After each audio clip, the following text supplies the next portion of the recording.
see. Right, see you in a bit.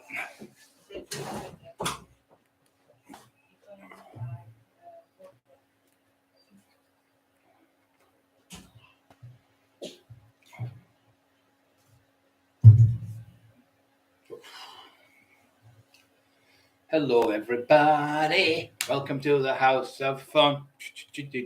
Welcome to the Lion's Den. Welcome to the House of Fun. 20 people. You've only got 5 on. Come on, where is that? What you're doing? Come on, put all them things away. Put the kids to bed. Get on the Taxman show and clear your head. All right, that didn't it? I'm a poet. I didn't know it. Bloody hell. Taxman's here, coming on fast and coming on strong. The Northeast Finest #1.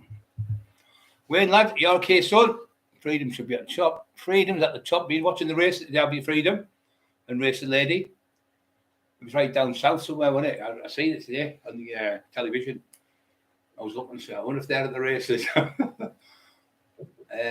You see, Mark Emerson, you missed the show last time. It was a beauty, Mark. Absolutely class it was. Just, I'll wait for loads to come on. I've got that other, because people ask me all day, what's the video Boils on in the snooker? I'll let you know in the next 10 minutes or so, 20 minutes. But as Moran can write it down, he's just put a load of shit on today again. I'm getting arrested. I'm like, boring. Fucking been saying that now for 4.5 years. I haven't got to the place. And if I'm not telling the truth this time, I am going to never come on YouTube and tell you. He said that about 500 times. He's fucking bonkers. But what's brilliant is one of the solicitors this morning spoke to the lady. She said, I'm not your solicitor, but I can give you advice. She said, there's no way that some ex-police officer who's in the mayor's court has gone to his house and liaison with him to help him in a case that's an ongoing investigation, because that would be there interfering with the course of justice and interfering with the investigation of a case. So he done that, and he said that. So I've got him on camera, got him on video, the whole full lot, about 30 minutes right and raving. I've got the police to come and find it. He said, they've got 6.5 hours of videos of me. She went, we're going to stop you there. There's no way they're going to tell him that. There's not going to tell him that. And the only people who can get you arrested is the Crown Prosecution Service. It would have to go to them for them to say it first and then come back to us. The police would have to tell me that when they come to arrest you, because he would have to let you know because you're down as a vulnerable person, because you're poorly and the medication you're on. They already know all this stuff now.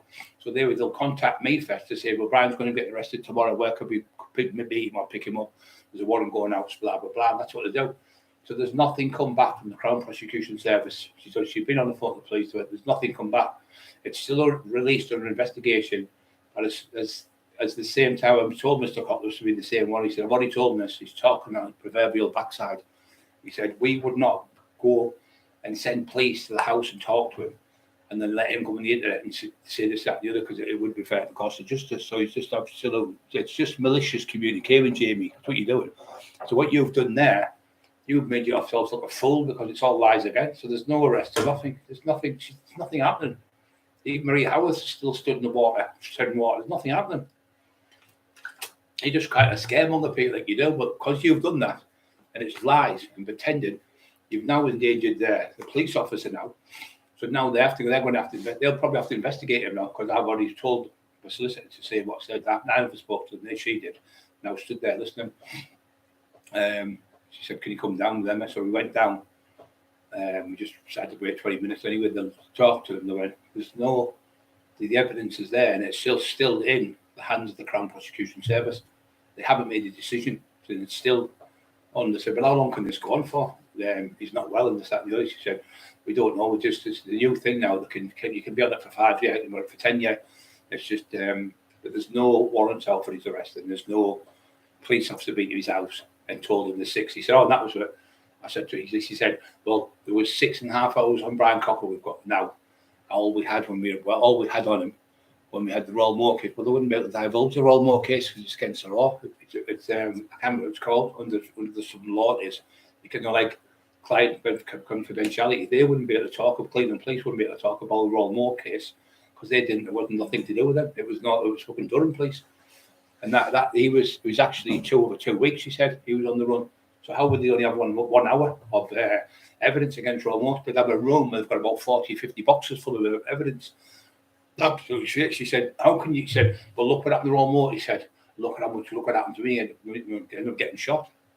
So she said, does he really believe that a malicious communication case is any different.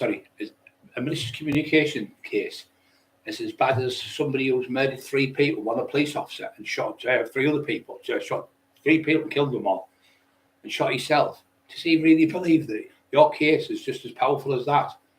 But malicious, even if you were found guilty, it's malicious communication. It's not murder.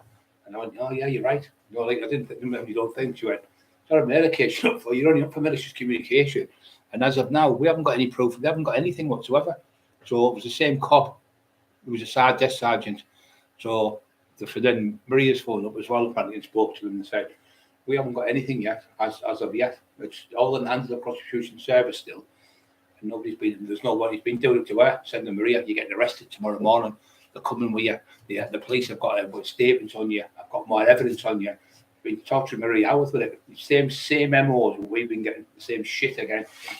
So he just doesn't stop. He's been at it today going, who's Darren G? He's fucking round the fucking bend. Totally mental. He's trying to get me to call Darren G on there. Now what happened is, Darren G, I never knew Darren G. But when he come out, he was wanting to do a documentary and something. So he seemed a nice lad because he was doing the stuff with the knives and me. So I'll get you on the show, Jamie. So I talked to Sean Atwood and I talked to another lad, the Wild Man. He said, oh, yeah, he'll be over the moon to get a new show. I said, yeah. I said, I might be able to get him on a thing with McIntyre. So Darren G was, I don't know how he didn't tell him. He never told him. So he tried to cause trouble, saying, Darren G's been calling you. And Darren G said this and Darren G said that and Darren G. Then I bit. And I started screaming and shouting at Darren G. And I found out later on. John Atwood said, Darren hasn't called you the thing. It's Jamie Boyle. It's him again. He's in the middle again. It's fucking horrible he is. And just because me and Darren G were going to do a little bit on the YouTube, he got jealous again. So he started saying I was calling him and he was calling me and he was in the middle doing all that shit there again. So then there was another time with Terry Dicko did a book called Laughter, Madness and Mayhem. We all know Terry's fucking mad. You know he's like. So Terry's doing the book and he says, look, do us a favour, Terry. What really happened with your such and such? Your brother, your nephew. He said, I can't put that in the book, but I'll tell you, but turn the tape off. So he turned the tape off, put the tape down, he took it off. He had another one in his pocket. So he said, well, what happened? He said, well, this happened and that happened and this happened. I said, look, it's off, the tape's off. He said, okay then. So the next minute, Terry didn't get proof. Same thing what he did with me. He said, Terry, you're going to have to get your book out this week to go to the print because I can't give you proofread because Rob's going away for a couple of weeks or a couple of months. He said, it's already the format to go to print for you. He's done you a favour. The same bullshit he gave me later on. So I went to print, printed it. So then it came out. This happened about this lad. So the lad's Terry's other nephew, which is like Terry's brother's son. He has 2 kids. One died and one's alive. So he came on, he said, what the fuck have you been saying there about our such and such, Terry? You're out of order, you're out of order. So then he left it. No, sorry, I'm lying. He phoned up Tinfoil and said to him, because he knew him, because his son went to the same school. He said to him, what are you doing? You know, fucking putting stuff about my brother, my dead brother, making lies up about my brother and putting stuff in a book, but no one give you the consent.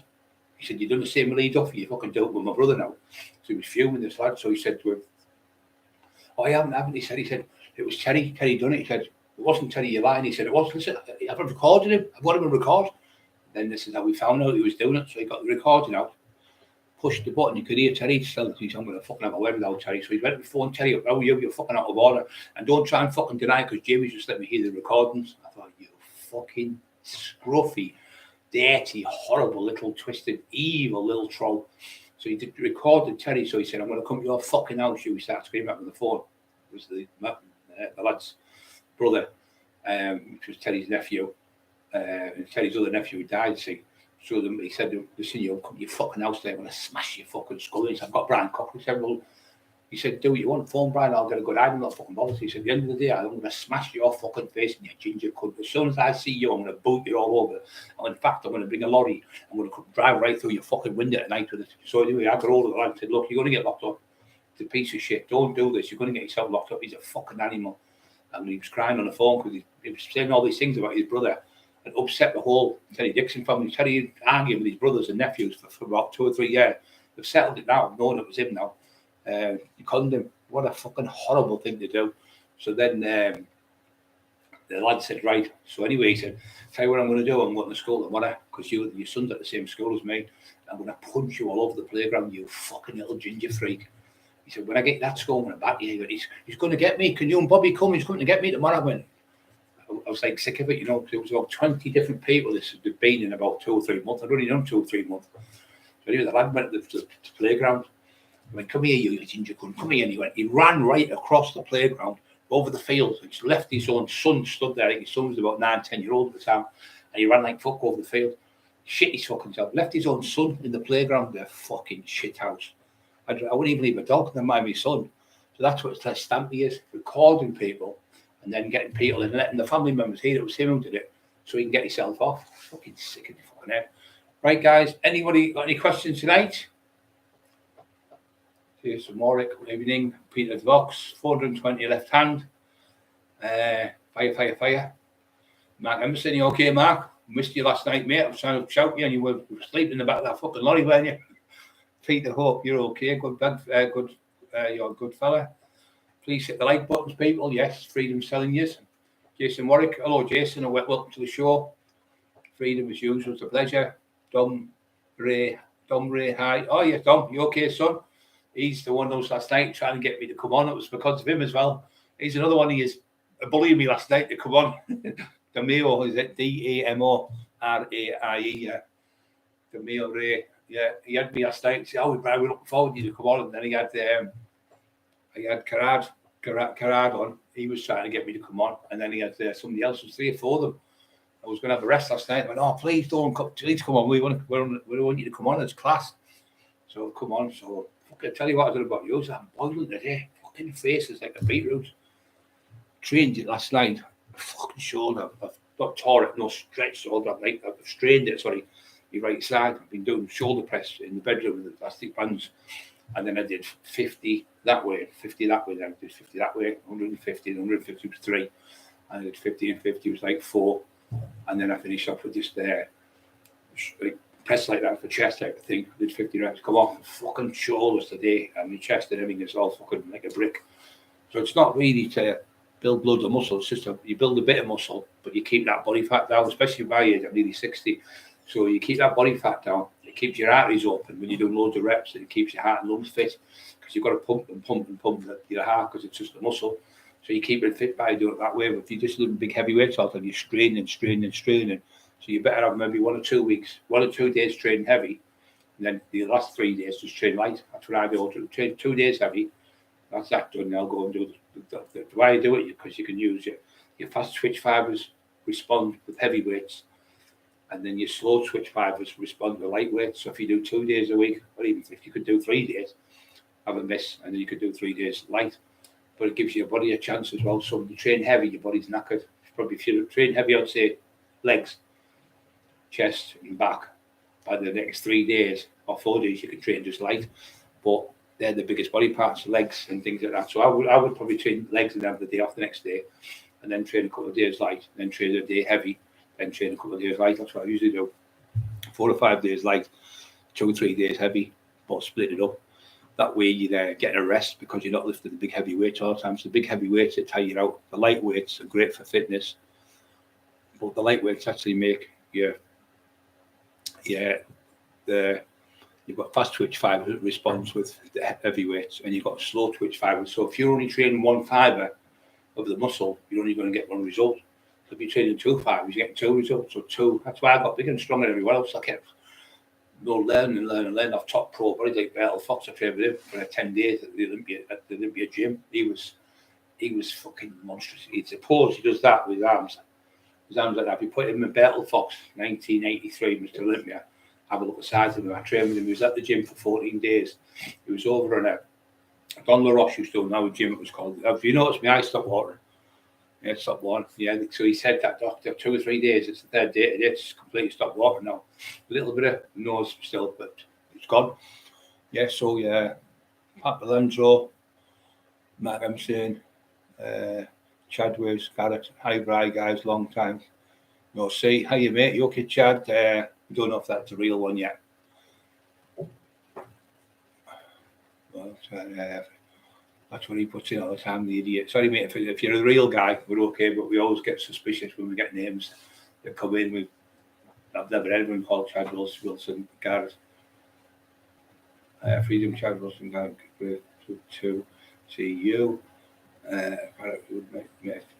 Hope all is well. No. Andrew Williams, fly like an angel into the arms of a temptation. Fucking Duffs. Can't see that. It sounds like him doing it, Divvy. That's his type of shite, he writes. All day I've been getting the stupid fake accounts like, oh, won't you trade this? And I thought, you need to have to. So I went, Jamie, you need to stop claiming Dole because you're selling books still. And if the fraud stuff catch you, for 10 seconds to come off. So if it was someone else doing it, I said, what are you on about, Brad?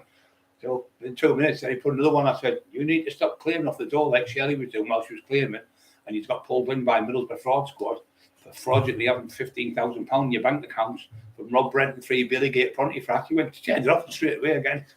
This fucking idiot he is. So this fucking clown. So the police have said, just garbage. He said, he's speaking from the proverbial backside. That's what they said.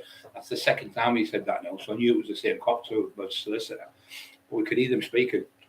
There's no fucking arrests in 2 weeks or 3 weeks. And they haven't even spoke to the, none of my stuff's gone to the Crown prosecution. Maria's has gone, but mine hasn't. Mine's still getting investigated. So it's an old saying, like I said to her, if he said tit and I've said touch it exactly.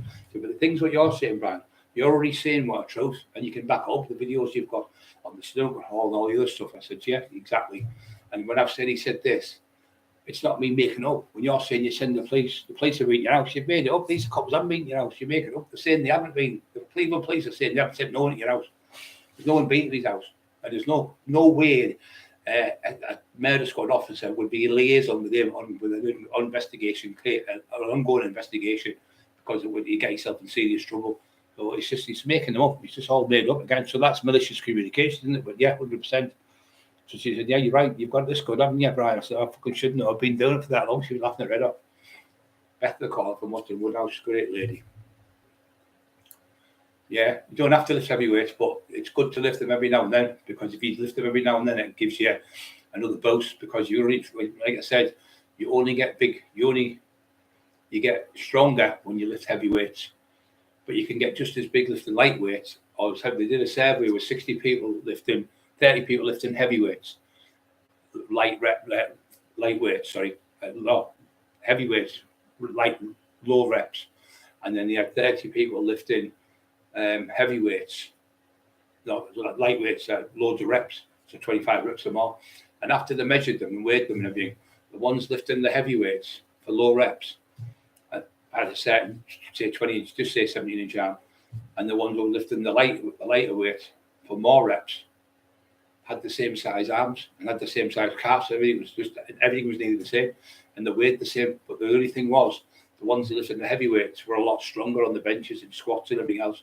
So if you every week, if you train maybe legs heavy and train your back heavy and maybe your chest, that's enough. So the other 4 days you can train light. So it's a way. It's just my theory. I always put loads of theories out there, but that's the way I work. I don't just copy off him or copy of him. I look at all the stuff that all the people are training and how it works. Alberto used to cheat on everything, throwing everything up, cheating on everything. I used to train with Bertel Fox for the 10 days. We was there for 14 days. And he was doing a show, and there was another lad there called Phil Williams, and he was Mr. Olympia. He became over 50s Mr. Olympia. He wasn't massive, he was 40.5 stone, but he had a brilliant physique. And he went backstage and he was doing elastic band training, and he snapped his fucking bicep. So he came in the next day and he had a fucking, it was like when you pushed him, they've got a drip. The drip was on his arm. It takes 18. If you tear your bicep, it can take a year to 18 months to repair. It's a really bad injury. But the worst one is, tricep. I've tore both of them. They can't fix them. They've tore both of them. Hematolas, they're called. I went to the doctor and it's just a little tear. Take these ibuprofen 4 times a day. He said within about a month or so it'll go back down. It's just a little tear. Went to jail for 3 months. Come out, they couldn't do nothing because he'd left it that long. He just fucking absolute shit in doctors. DPS, I don't know, make your DPS do something. You pay for a private consultation before problems to your GP. What's this for? Injections in there? Is this for the spine? Yeah, you can get them. What they're for, them injections are for people. What they do is they help alleviate the pain. You have them in your spine. People have them in their hands. I've got them really bad. The same things what you're talking about. the pains that bad. The tears come down my face. It's fucking horrendous. But you can get these injections, but they inject you once a month, I think it is.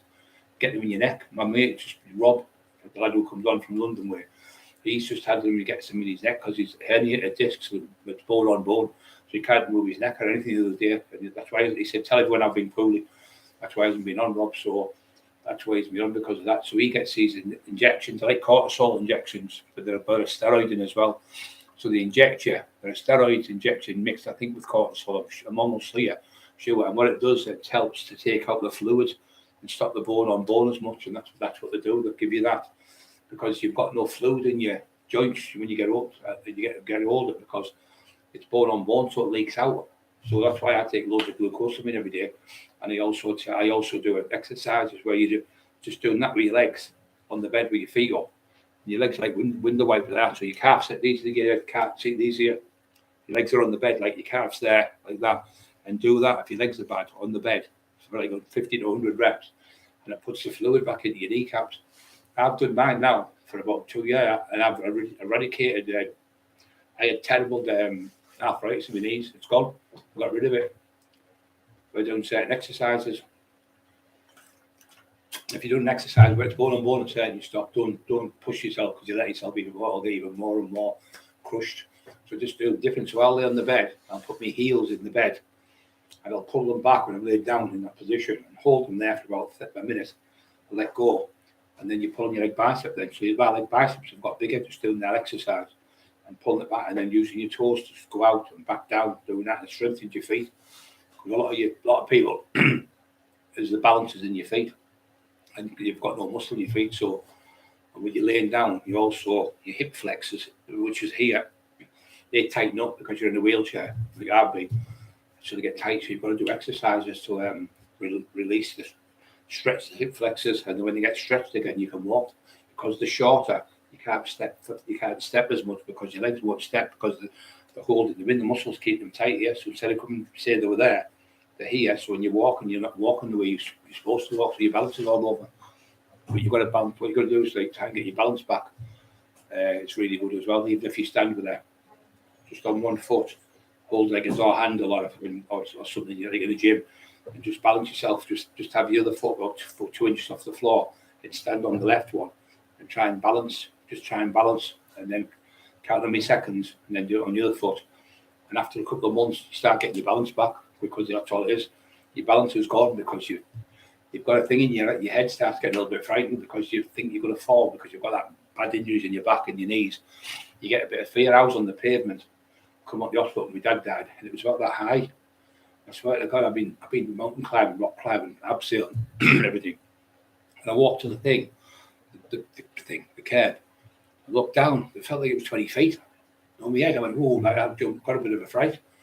I found out what it is because your head's already. I had a couple of falls.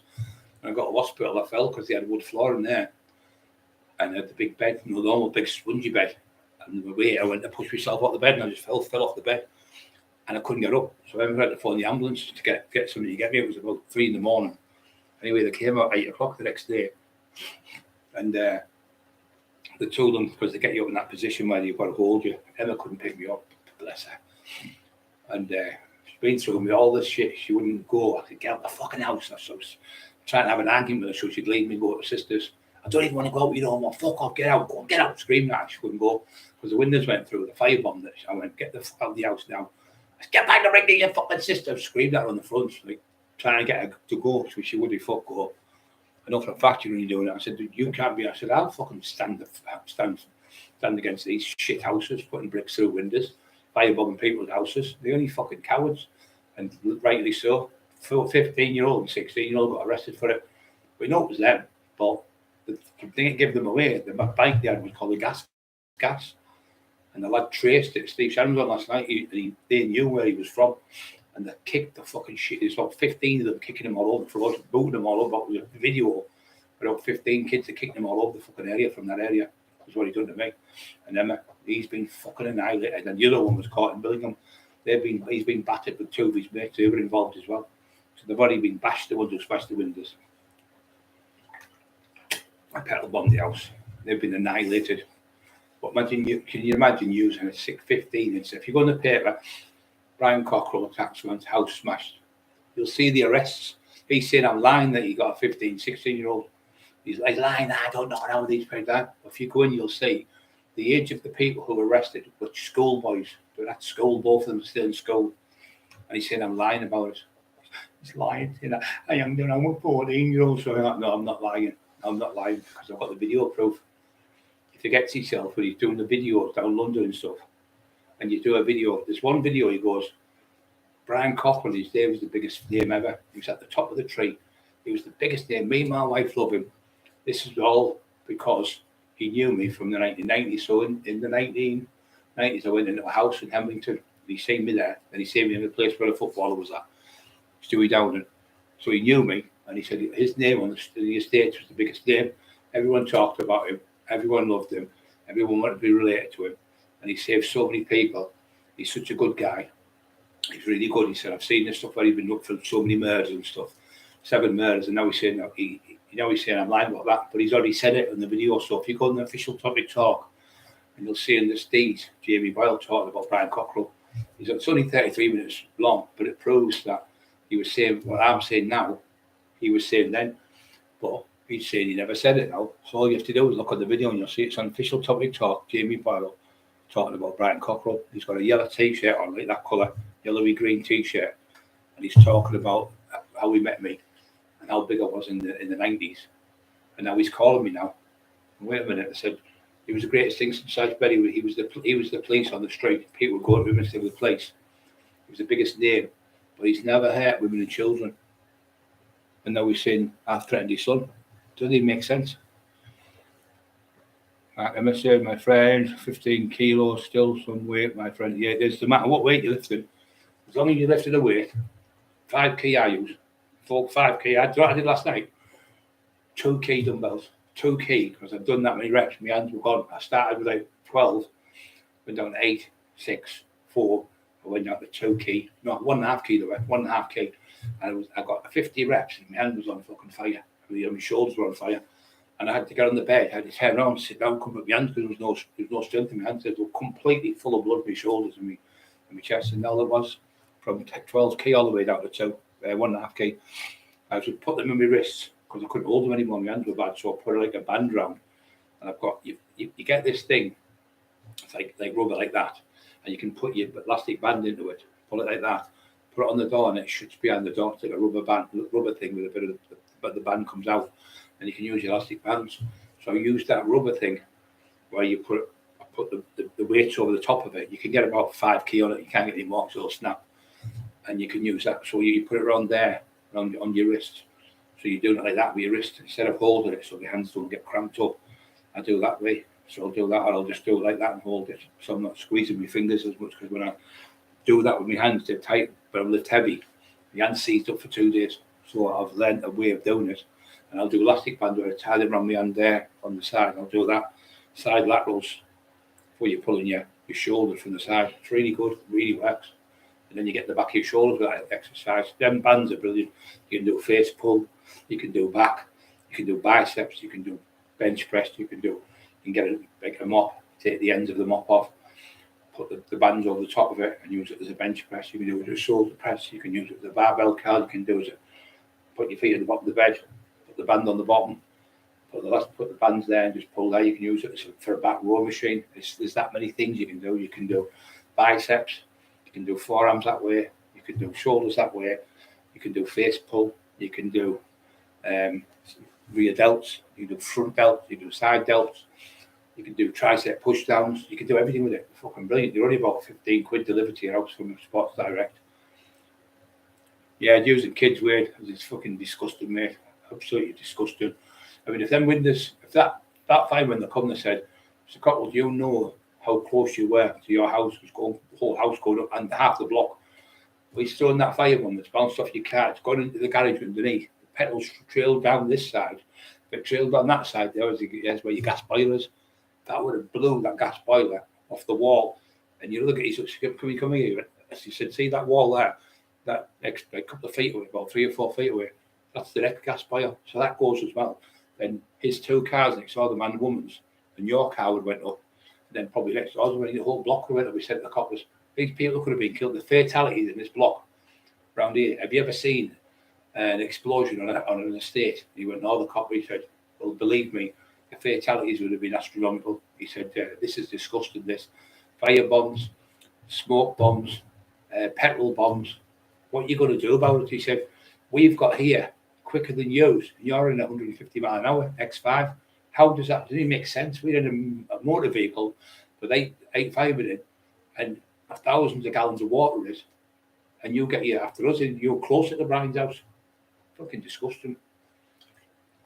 I'd just like to say thank you to the fire brigade, because if it wasn't for them, we'd have been the shit. Really nice people.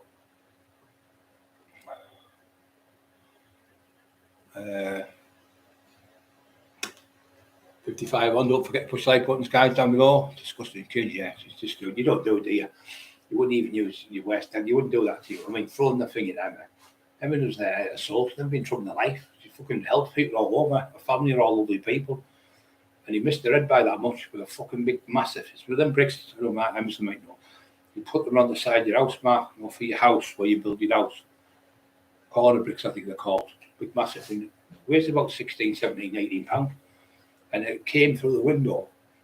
She went down like to pick the dog up, and it went over her head, hit the floor. Then there's a big massive chunk of like that of laminated wood out the floor. We just had the wood floor to it, and it hit the floor.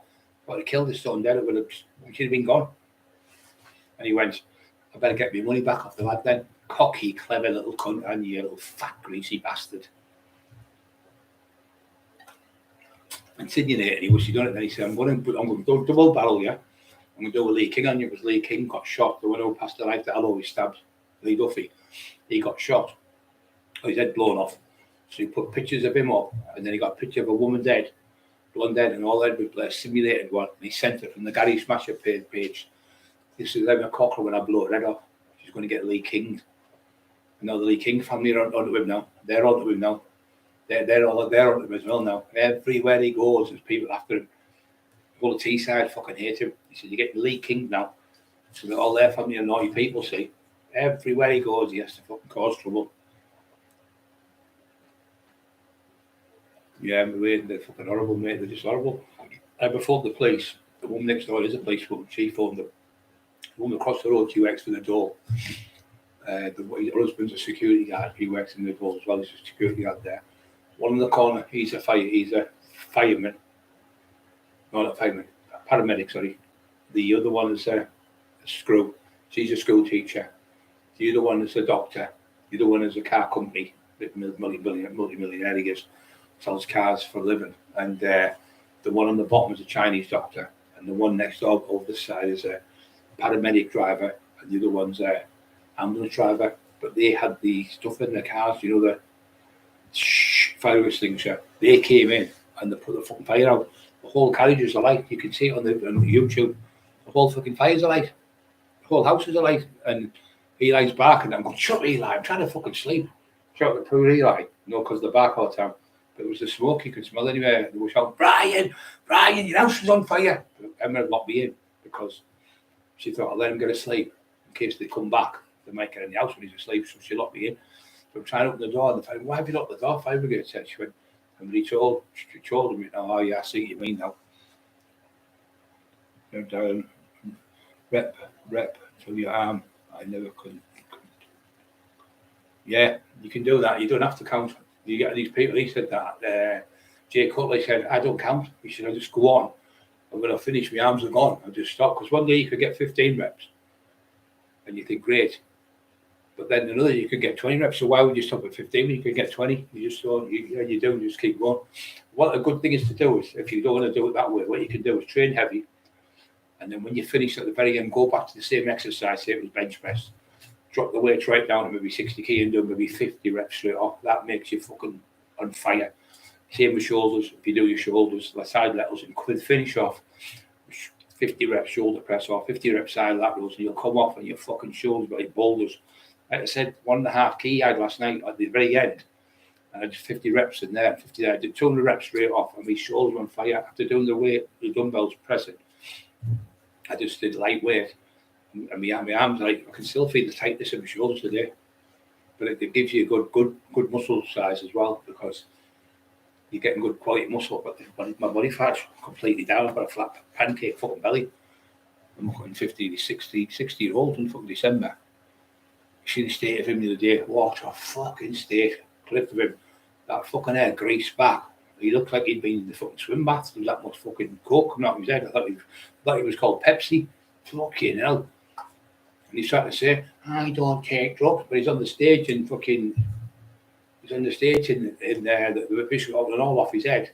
So it's called... If you want to look at this one, I showed you the other one last night. I told you, look, was Jamie Boyle. I smoke crack and weed YouTube. I tell you to put in Jamie Boyle. I smoke crack and weed YouTube. It'll come up with hundreds of thousands of people watched it. But he's pretending to people all over the world he's lying. So if you take a look at it, you'll see it. Jamie Boyle. I smoke crack and weed YouTube. You'll see everything. You're like, fuck. And the video he goes on to call me a spacker for about 40 minutes. It's absolutely vile. Vile if you've got children in wheelchairs, or vile if you've got any relations in who are handicapped. It's absolutely disgusting, the things he says. And then he pretends he never said it. I never said that about him. He's lying, he's making up. But the videos are there to see. So the other one today is for you to look at. If you go in, Brian Cockerill, Jamie Boyle, Bishop Auckland, Snooker Hall, YouTube, it'll come up. You'll see him taking the mic off me. You'll hear him going on like a lunatic. So it's Brian Cockerill, Jamie Boyle, Bishop Auckland, Snooker Hall, and the full videos of that. You can hear him talking on there. He's absolutely fucking off his head. He's popping them. He's getting the tablets like this here. You have them in a say like there, like that. It's like that, and they're like a brown medicine bottle like that. So he's doing that. He's got it off. He's going drinking the tablets on the table, and drinking a Bacardi, full pints. He was getting the Bacardi, and at the end of the night, he'd had 33 or 36 diazepam. And when he came to my house, he had 3 left. 3 fucking left. He fell asleep like that for over an hour in front of 400 people, and everyone was like, wouldn't have fucking beat him up. And I stopped them. I helped him. So what I did is I took all the comments off when they're all calling him. A week later, he phoned up and said, I'm sorry. And, he never said sorry. His wife said sorry. He hasn't even got the balls to say sorry. His wife phoned him and said, I'm sorry about the state of him. She said, when she phoned up, she was like, we were at the douche. She went, oh, what has he done? Look at the state of him. Has he overdosed again? I went, no, he's not overdosed, but he's just been an absolute showing up of us. He's completely off. She said, he does it everywhere he goes. She said, every single do he goes to, he's at weddings, my wedding, everywhere he goes, he has to be off his head. He can't just have a little bit of cookie, can't have a few tablets, can't have a few drinks. He has to go over the top every time. So he shows me up, and he showed you an emerald. She said, I really do apologise on behalf of myself for what he's doing to you, but you don't have to explain that to me, because I know exactly what he is. He's just like his dad, a complete alcoholic and drug addict. He's an absolute bully, she said. And that was his wife. So a week later, she said, look, he's in the bedroom. He's really embarrassed. He's been in there a week. She said, you need to apologise. I never apologised. He never once said sorry. But I'd be embarrassed. I wouldn't do it. I wouldn't do it in the first place. So he had to get him out when he used it such a once. So he's in the bedroom. I said, look, we'll give him a second chance because I'm a Christian. We're not getting another one.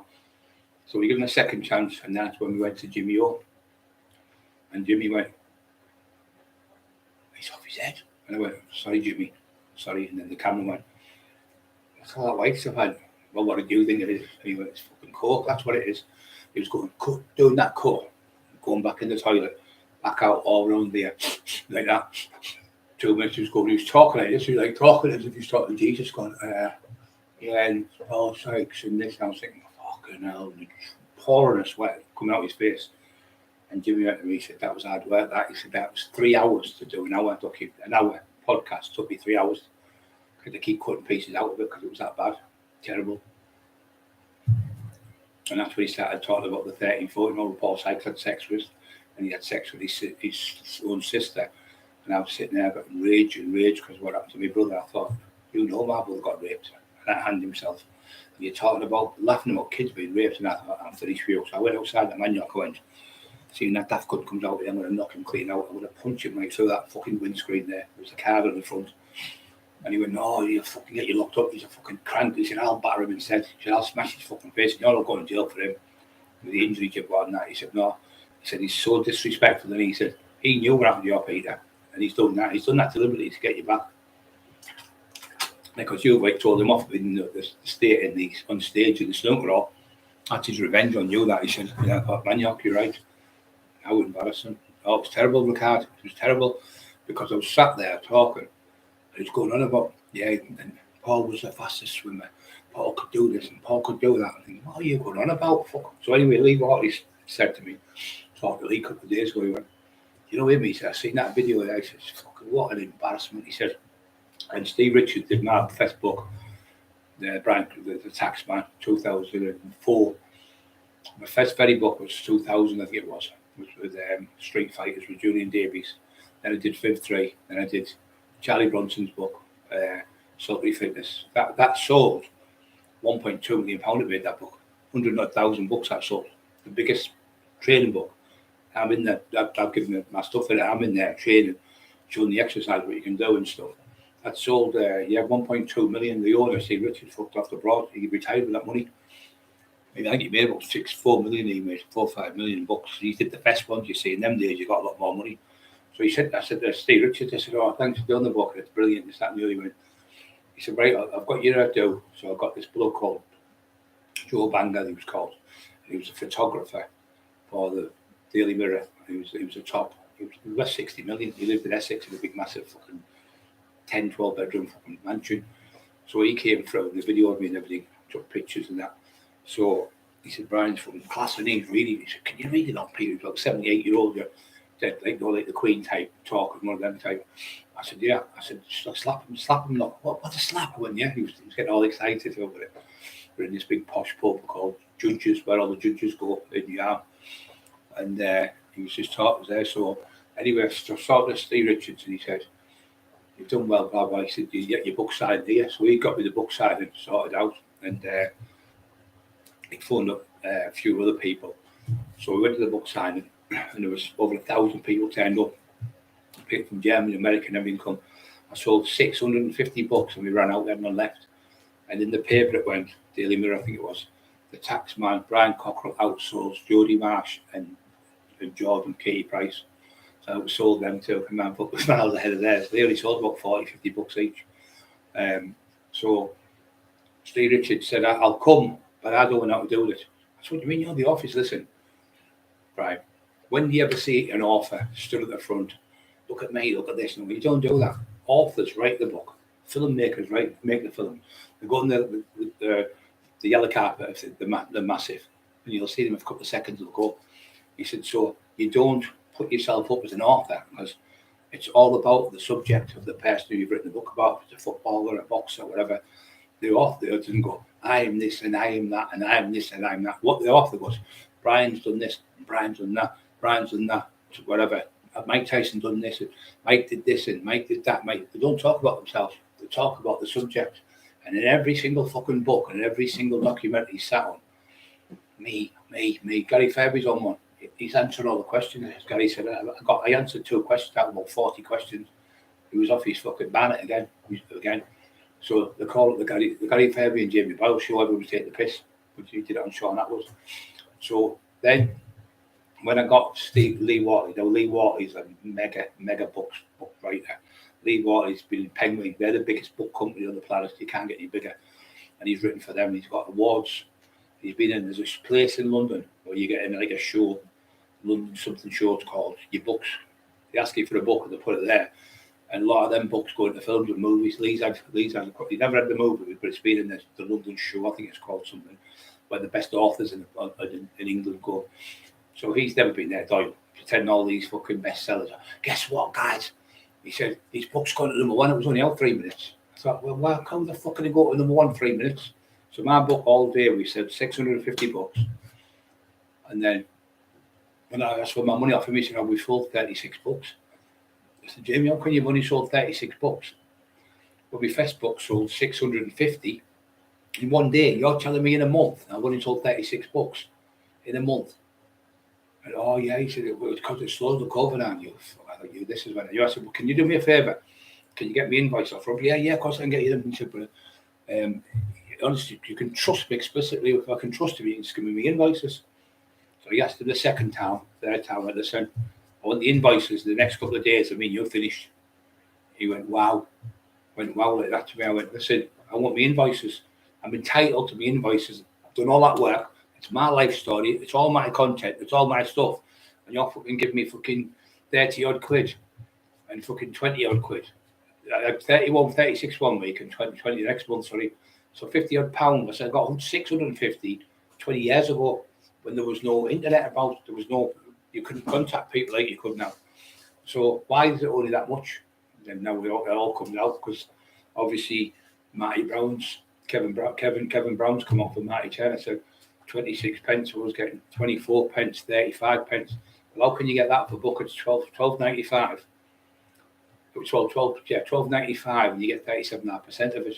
So how the fuck can you only get 27 pence if Marty sold 400 books? How does that work out? It's 400 books times 37 times the £12.50. 30.50, no, 37.5% you got, sorry, for £12.50 books. Then he put them to 15 quid. So £15 books, Mike was getting 25 pence. How does that work? Doesn't even make sense. So then Teddy was getting the same, 26 pence, 24 pence. I was getting the same, £2.50, £6, £3, £4. This is a month we were getting for our books. Just takes the fucking piss. Yeah. You're like a ping. Yeah, he's like that all the time everywhere else. So anyway, so we realised we were getting up, so we went to court. We won the court cases about the disclosure, and he's saying we're lying about that. But we won the disclosure court cases. You fucking can't stop telling that there's no court cases. He isn't now, but there was then. And that's why Marty's been up. Marty, come on. Marty would never tell lies to anyone. He come on there. He put his letter up and he said, Marty Joseph Trevor court case, Jamie Boyle, Rob Bretton, Warcry Publishing, Warcry Press, Rubik's and the Flames, because the first time we went up were fake companies, so they had to get the amendment changes. Now, we did get a dismissal on the first one of mine because the reason why is he said he was a T-boy and he had nothing to do with the company. But then later on he come on, he went, the page was created for me to sell books. So he changed his mind from one to another. He said, well, you said you were a T-boy in the last one, now you're saying you created the page for you to sell. Now I'm the manager of the page. Well, why didn't you tell us all that when they had you in for fraud, Jamie? Why did you tell us all that you didn't? You worked, you didn't get nothing, you were just a T-boy. You're just a compulsive liar all the time. So Lee Waltley said, when I do my books, he said, I just stand up the background and let them do them. He said, like, if you were a sound man on stage, no one wants to know the sound man. They want to hear the guitarist and the singers, or if you're a magician, a musician singing, you wouldn't go to the front. I'm just plugging this wire in to get the wires going to there so I can be this one. That's what he wants to be into everything. He doesn't want anyone. He wants to steal everyone's mantle. And he wants everyone to look at him, because he's a pure narcissist. I've done this many books and I've done that. Well, you don't talk about that. You talk about the subject on the day, and it's all about him. It's always about him. And every single place he goes, it's all about his bullshit. And the books you don't write, Jamie, because you can't write, because you can't type. Your wife told me, and I asked you to type a letter for me. You couldn't do it 3 times. He asked you. Oh, I'm tired. There was always an excuse, but you couldn't type. That's why Shelley blew you up. He just can't stop telling lies. So he had a few books. I had a few of his books. Read them. The shit weren't they made? So shit. The thing is about the books, they're made up. He didn't get the stories off Lee Duffy. He didn't get them off Carol. He didn't get them off anyone who was credible. He's got them off like he said, she said in the pub over 30 years. You know yourself, guys. Who's going to be out tonight in the pub for a bit of a do? Somebody gets pushed over and the lad gets his jaw blown or something. 5 lads got knocked out and then go to the next one. 6 lads, 7. It goes on and on and on. So over 30 years, the stories get more exasperated and they get more outlandish.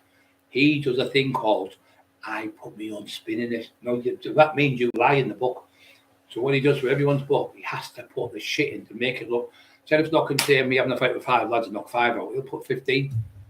And it's lies. And somebody will say, well, that never happened. I was there was only 5. I said, don't be doing that, Jamie. I said, I look like a fucking idiot. 5 out was fucking good enough. I don't need to fucking brag something I haven't done. So I'm telling the story. It's the story, the real story. He wanted to put 15 in, then he wanted to put 12 in another one. I said, no, just put the 5. We stop exaggerating lies. And I thought, Emma said, he's definitely mental.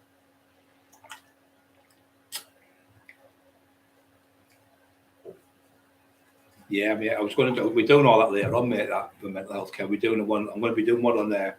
Lee Watley's doing a few next year or so. We're going to be doing one on drugs. Telling you how bad it is to get on them. I've been on them myself. I know the ins and outs of reading about drugs, about coke and crack and heroin and everything. I never took heroin. I still know. So I'm going to put a book out there for people to find if the kids are on it and stuff, what to look for, the telltale signs, and what it does to you. So some people think they're going mental. They read this book, they fucking hell, Brian Cockerill. I was paranoid one night. I got out, I had a Cosmo on the phone, 300 odd pounds with the tyres on it. And I was looking out, and about 10 grand, I think the car was, and there was about 20 grand with the bits on it. So I was looking out, and I could see these people, and anyway, I kept looking. So I got the samurai sword out, and I went out the back, stabbed the bushes, thinking there was somebody in there. Going round the front, I felt a pinch in my car. So I stabbed all 4 tyres. I'll teach the country, won't pinch my car now. So I went in the house, got up the next morning, went out and looked at it. It was the fucking headrests. The headrests had manifested it were fucking phase 4 people in the car. And then what they have to do, I couldn't fucking get out of the fucking Gilby Barwick, fucking in the middle of nowhere. Got the phone and fucking recovery truck, cost me something like 300, 400 quid. I can't remember, it was 300 quid, I think it cost me. To get a recovery truck to come out, and then I had to go and get the fucking tyres 300 because it cost me £600 that night for being on the coke off my head. Paranoid to fuck. They've sold me, could have gone straight my car, pinch my car and slashed all the tyres. I had to pay, like I say, 300 for the tyres, £75 each. They were called Yokohama tyres. And I thought, you fucking idiot, embarrassment. So it just shows you, it does you get on it, and you start looking at things, and then you start seeing things in your brain, and then you start seeing them, project them in your brain, and you start beliefs like him. He really believes he's fucking Oscar Wilde or something. He's mental. I just want to be myself. I'm not fucking special or great or not this or not that. I'm just a person who was a bit of a fighter, got on drugs, got off them, got a bit of a name, got in a few books and a few documentaries and stuff. But I use them platforms to help other people. I don't go in there, I want to be a multi-millionaire or billionaire and all that shit. I do a few gigs and stuff we were doing, me and them, I really wrote them as well. When you went on the snooker, or when you put it in, Jamie Boyle, Brian Cockerill, Bishop Auckland Snooker Hall, YouTube, it just comes up and you'll do, I'm finding this one. For fuck's sake. And you know, your head's busting, you're thinking, put the fucking mic down. People are screaming at him on the stage. You can hear them all over screaming at him. So we took all the comments up because Shelley got his crying because everyone's calling him. I said, why did he just let me do that talking? He was the fucking one who was supposed to be managing me. And he's in the front talking, he's not the fucking subject. I'm the subject, not him. Nobody wants to know him the way. We paid £4 to hear Brian Cockerill speak, not you. Give him the fucking start screaming. You can hear them. You've got to watch it. It's a classic. You can hear them screaming at him like that.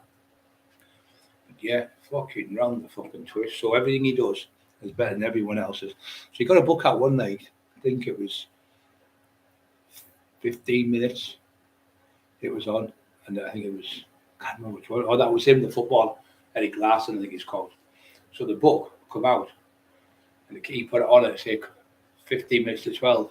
By 12 o'clock, he went, you won't believe it. You won't believe it. It's gone nuts. It's gone nuts. It's #1 on the charts. Now, what they do is, it goes to a minute before, about 10 minutes before they go on. What they do is, they put the books down to 10 pence a book, and they'll buy 1,000 books or 10,000 books straight off themselves. So What Cry Publishing will put the books up to 10 pence, but they'll buy every book. Because they know what's going on, go, right, push the button. That goes up for 10 pence. They've already pushed the order for 10,000. So the 10,000 books get sold and it's a bestseller. But they bought their own books back for 10 pence and then they put them back out. So it makes them sell more books. They think, oh, it's got to be good, it's a bestseller. That's the capital tree and put. So look, 10,000 books are up now for 10 pence each. But they've got each got the other buttons to push it and order the 10,000. That gets then sent to War Cry Publishing. Nobody knows that. The company does, like say Waterstones, whatever, but they'll get the books for 10 pence. They've only spent 10 pence on the book, so the books are #1 in the charts. That's the con what they do. They're fucking round the twist they are. That's every time that's what they do. To pretend that, and every single book company, if I write a book, you'll go, this book's shit. It's the worst book I've ever heard. Did it with Dale Brennan Hyde. Don't buy this book. This man's a rapist. So he's been doing this for years and years and years with multiple people. Did it with Dave Daly, another lad from Manchester, great lad. He said he's fucking round the bend, Brian. He said he just never stops texting shit. Well done, Brian. Thank you, mate. So all I've tried to do is, I don't want to see anyone else like poor Matty Terry. I tell you, there was another he did. I just remembered it. Terry reminded me last night. He said, "What about the school teacher from down south?" I went, "Oh yeah, I forgot all about her." She said, "I want to write a book." I don't know what it was about, but Dale got to know her. She gave them £1,500 to save the money up. She wasn't rich. She was a school teacher, and she said, "Yeah, there's the money, the £1,500 to do these books." They took the £1,500 off the lady and never gave her a penny. Pretend they weren't there and kept the phone down and said, "Oh, they've moved away" and all that stuff. £1,500 to give them in a cheque. She could prove it and everything. But she was another one trying to take the cost. They just seem to getting off with it. But now we know they're getting off with it because they've worked with the police. He's been doing it for 20 odd years. People tell me, when I first got with him, I thought, it's a bit of a weirdo here. On your head, you can feel there's something wrong. But my wife went, "Oh, he gives me the creeps." And then Leslie, Teddy goes, Mrs. went, "Oh, his voice grunts like fucking rhymes through me." She said, "I can't handle it. Get that off, Teddy. Please turn that off. I can't handle his voice." Yeah, he did. The Wild Man did speak well of us, Chris. He's a really nice bloke, the Wild Man. He's on there with Stephen Sayers. He said he was the best fighter and things like that. But he said I'm lying about that. But the Wild Man come up with him. One day I got a phone call. Saturday morning we were in bed, me and him watching the telly with his dogs. Eli was on the bed with Scrappy and watching cartoons and watching fucking Clifford the Big Red Dog. The both dogs were like that. They love the Big Red Dog thing. And I'm just eating a bit of food on the side, a bit of cornflakes. And it was after me up. So he went, "Oh, I've got your bad news." He said, "Jamie Boyle is absolutely fucking ruined Walkright Publishing." He said he's not paid no tax, he's not paid nothing, he's kept all the money, blew the lot. He said, "So Rob Brenton's now going to have to go bankrupt." So the company went bankrupt, and Boyle went bankrupt. Boyle lost his house. I mean, why do you think he's fucking not around here? So then he tried to scrape it back by getting Alex Reid to come on and support him. Alex Reid found out, he got told by a boxer friend of mine, he's ripped everyone off. He said, "Don't do a book with him." So Alex Reid's on a podcast with him. Did more Cry Publishing. He goes, "So when are we doing the book then?" Alex put right on his toes. Alex went to him, "Oh, not at the moment. There's too much going on." He said, "I don't want to do a book with you." Right on fucking live, on his own live. Made him look a fucking cunt. So he isn't doing no book, Alex Reid, with him now. Pulled away. He's realised the truth. He knows exactly. Then he had Chris Lambriano, who was the minder of the craze. So Tony Terran, my friend, lovely lad. He was top doorman down London. Everyone knows all top create, every fucker knows him. So he said to Chris, "They're horrible these, you know, what they're doing to Brian and Emma." And he didn't know me, obviously. So he come on, he's seen this, same with Christian, they're helping people. He went, "I won't be doing no book with you, Jamie." And pulled out of it. As soon as he seen the disgusting, vile things he was doing, pulled out. Then we got one of the Richardsons' wives come on, Ronnie Richards, I think she's called. She phoned Emma and said, "Emma, listen, love." She said, "I was going to do a book with him. I have now pulled the plug on it. It's vile." She said, "I've spoken to Tina Shaw, and Tina's told me they're vile. Both of them are vile, so I won't be doing any book with them." And then there was, who else was it? There was about 8 people come on and said the same from all over the place. Said, "He's vile, I'm not doing no book with him." So I don't want anyone else to get ripped off like Marty's age. I mean, poor old Marty was fucking 78-year-old nearly, and he was torturing that poor man in his life twilight years. And that man only ever does help people. He never lied in his life. He was never arrested off the place. He was never done for drink disorder or anything. He was a proper fighter, and he just loved training kids. He was well championed in his stable, and that scum come along, got his book. When Matty had COVID for 3 weeks, he went down, went with the book, took the book to Walkright Publishing, took the format out of it, put his own stuff in, his own spin, put Lee Duffy in everything. Lee Duffy wasn't even mentioned in it, and then thought he's going to die anyway. I'll get the book because if I put my name on it, Rob. So even sneaky Rob Brennan changed it from Matty Joseph Turner from Boys to Champs to Matty Joseph Turner, Jamie Boyle. So if he died, like the Lee Duffy book, it all goes to him because Lee's not here.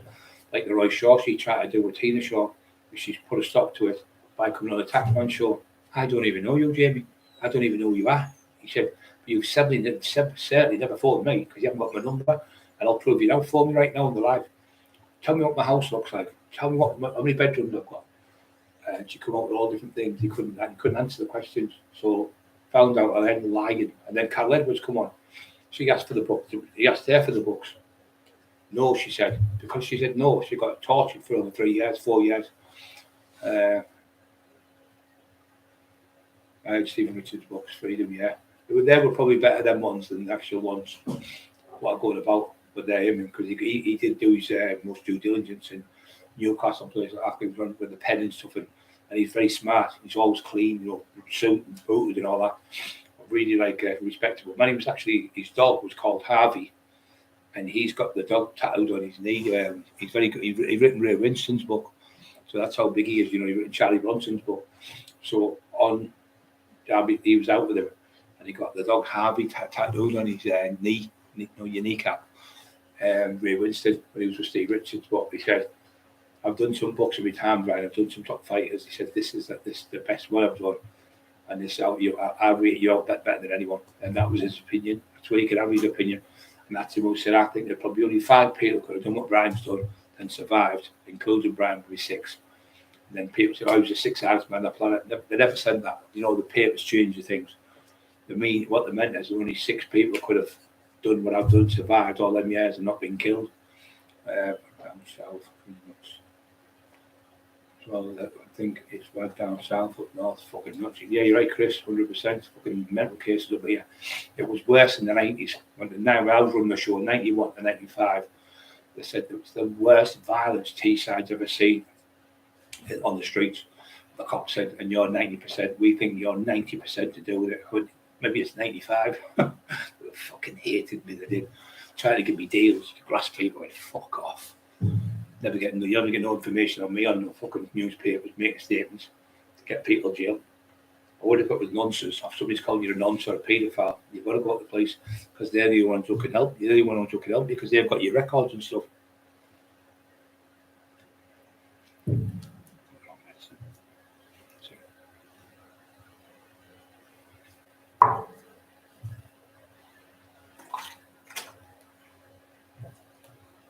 Yeah, everyone okay today? Everyone doing well?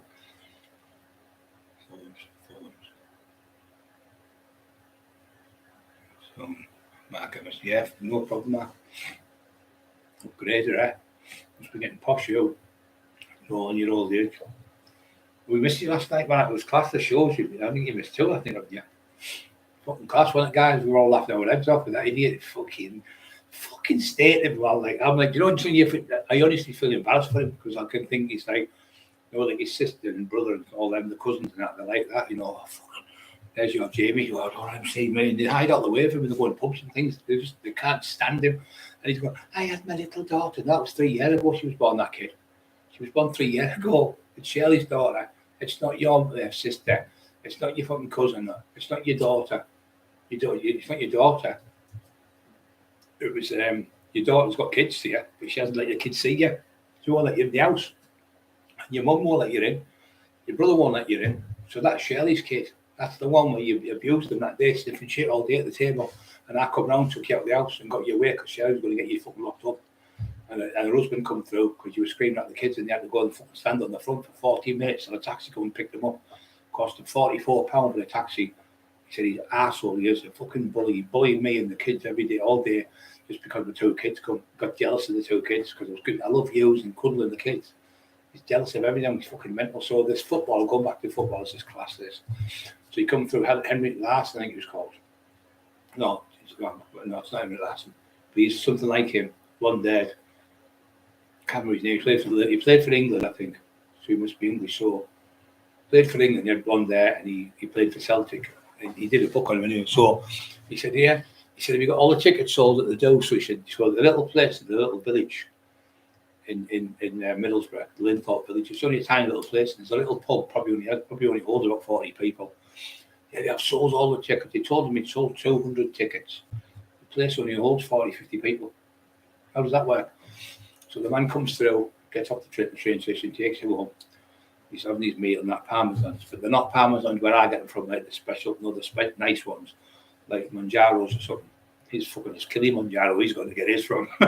Fucking rotten, yeah. I don't know. They just throw them in and there's fucking mad knows about parmesans. If you don't go to a proper place, you just get these ones you can push them like that and the grease just drips out. There's about 3,500 calories in them.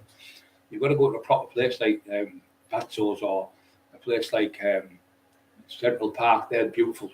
The one up here, Fox Covert, where I live, beautiful. There's one in Gisborne, beautiful restaurants. So he goes to these cheap ones where they're fucking in and out with them. So The bloke's got like walking, so then he comes on. Alex Reid, he went, well, I was up there, he said to Matt, like he said, he kept feeding me this fucking stuff called Parmesan, and all these scruffy kids were coming in from next door, he said, and they were all filthy, because he's immaculate, Alex Reid. There's these scruffy kids coming in and all sorts. He said, my head was battered. He said, I couldn't wait to get out of the house. He said, I felt dirty when I come out of the house, but the house is filthy. But same as you seen the other one the other day, they don't clean their houses, they're dirty, scruffy cunts, both of them. Minging, they've got the same clothes on every time you see. He's got the pedo parker on. He's had that parker for 5 years. He's still got it on. Pedo parker, train spotter. Anyway, so the man said, oh, yeah, I get it. So we'll go to the do. So I went by on the night. I think it was a Friday or Saturday night. We went by with Terry and Peter Robbo and Matty Terry. We drove by, and there was 2 people in the front with Celtics. There were Celtic supporters with a flag. So all that turned up was 3 people, and they never had no tickets and had no money to get in. And the thing that gave it away is Boyle would have had him talking on stage, and he'd been talking. The woman who owned the place, her boyfriend knows my mate, so he went and seen him. Went, he didn't even sell 1 ticket. He pretended he sold all the tickets to his friend. His friend was fuming. So the lad said, I've come all the way up here, supposed to be getting paid 200 tickets at £25 a ticket. He said he sold. Not 1 ticket was sold. So he had to go back to his house. This is fucking class, this. So he's in there, professional footballer, and ex-Celtic player, ex-England player, sitting there, and all of a sudden he got fucking COVID, one of them in there. So because they got COVID, he'd been there 4 days eating Parmesan. He had to stay another 10 days in the fucking house with them. 10 more days with them 2 fucking psychotic lunatics. He said, they're sniffing this, they're sniffing that. They're fucking up and downstairs. They were arguing, screaming. He said, my head's done it. He said, so what happened? He went to a pub. He went to a pub called Isaac Wilson's. He was going home. It was Isaac Wilson's. I can't remember if it was that one or I can't remember if it was that one, the other one. Anyway, he was in the pub and he says, the man, you look absolutely knackered, mate. He went, oh, he said, I've been down here with a man called Jamie Byler, the author. He went, yeah, he said, he's drove me on the bend. He said, he's eating this shit every day called Parmesans. Non-stop. He said, after 4 days, I thought I'm going home tomorrow. And the next minute, one of them caught COVID. He probably made it up so he could keep him there longer. Anyway, the fucking blokes in the house, he's got COVID sitting in the set because he only got 2-seater settee that big. There's no other room. They've got 1 chair, but I sat on the chair and he broke it. I couldn't get on it. Like Mark Emerson wouldn't get on it. I couldn't get on it. Too big for it. It was like Goldilocks in on their little chair. And then so the man's there with this shitty set. He said, they've got these films on. Do you want another Parmesan? He's going, no, I'm all right, thanks. He said, I'm just going to go upstairs. But he said there was like 2 bedrooms. One was for the son and one was for them. I don't know where I fucking slept anyway. What a fucking night. He said, my head was battered. Fell asleep, mate, not because of the show. Yeah, no, don't mind, you're up. So he said, I had to stay there. I said, so what happened? He said, oh, yeah, the COVID was on. I had to stay at his house for 10 days. He said, my head's battered. He said, I swear to God, it's the worst 14 days of my whole life since I've been born. I've never been so depressed and fed up. He said, they've drugged me on the bed. He said, they're definitely mentally ill, them too. And then he said, the barman said, do you want me to knock your Parmesan up? He said, do you want me to knock your Parmesan? He went, I'll fucking kill you in a minute. He thought, no, like, they started laughing. So then he went out, and Terry come in. Then the bloke said to Terry, see that bloke there? He went, he's the one who's been doing the footballer from Celtic. He went, yeah. He said he's just had the worst fortnight in his fucking whole life, living with them 2 lunatics all day long, sniffing all day long, fucking, do you want a bit of Parmesan? 4 o'clock in the morning, do you want a bit of Parmesan? Fucking knocking on his door, because they're off their heads all night, see. Oh, mate, fucking hell, he's never sold a single ticket. He's the biggest fucking bullshit on the planet. 200 tickets. There's only 3 people, and they were like, all right, there, pal. See me, you. Well, all right, they were them type of Scottish ones, fucking minging drunk. All right, there, no bother, pal. After you, I can fight you, you know, all them type. There were them 2. There was 3 of them. And they were holding a flag. And it was a Celtic flag. And that daft gun sat there with his flag, Celtic. I think I was a Celtic supporter. And there's nobody in the pub. It's fucking empty. You can hear the music banging, like noise on. No one was in there. You know, when the music's on loud, you know the pub's empty. When the music's on, when there's loads in, the people's bodies dull the sound down. It's not as loud. So somebody went in. He said there was about 6 people in the pub. There was no fucker in the pub. The fucking pool, all the money made out for the tickets, everything. They made a penny. Never got out. So he said, I'll do your book. I don't think he got paid either. I think he got ripped off as well. I'm sure he got ripped off as well. There's another one. He was a pro footballer. Don't let me grey. Fucking boil. You can't get a beard for him, can you? The fucking describes you couldn't. What gives him away? Imagine him in the dock behind the thing. There's a man here going to give evidence, but you won't be able to see his face. My name's David Dyer. We know who that voice is. We know that voice. We all know.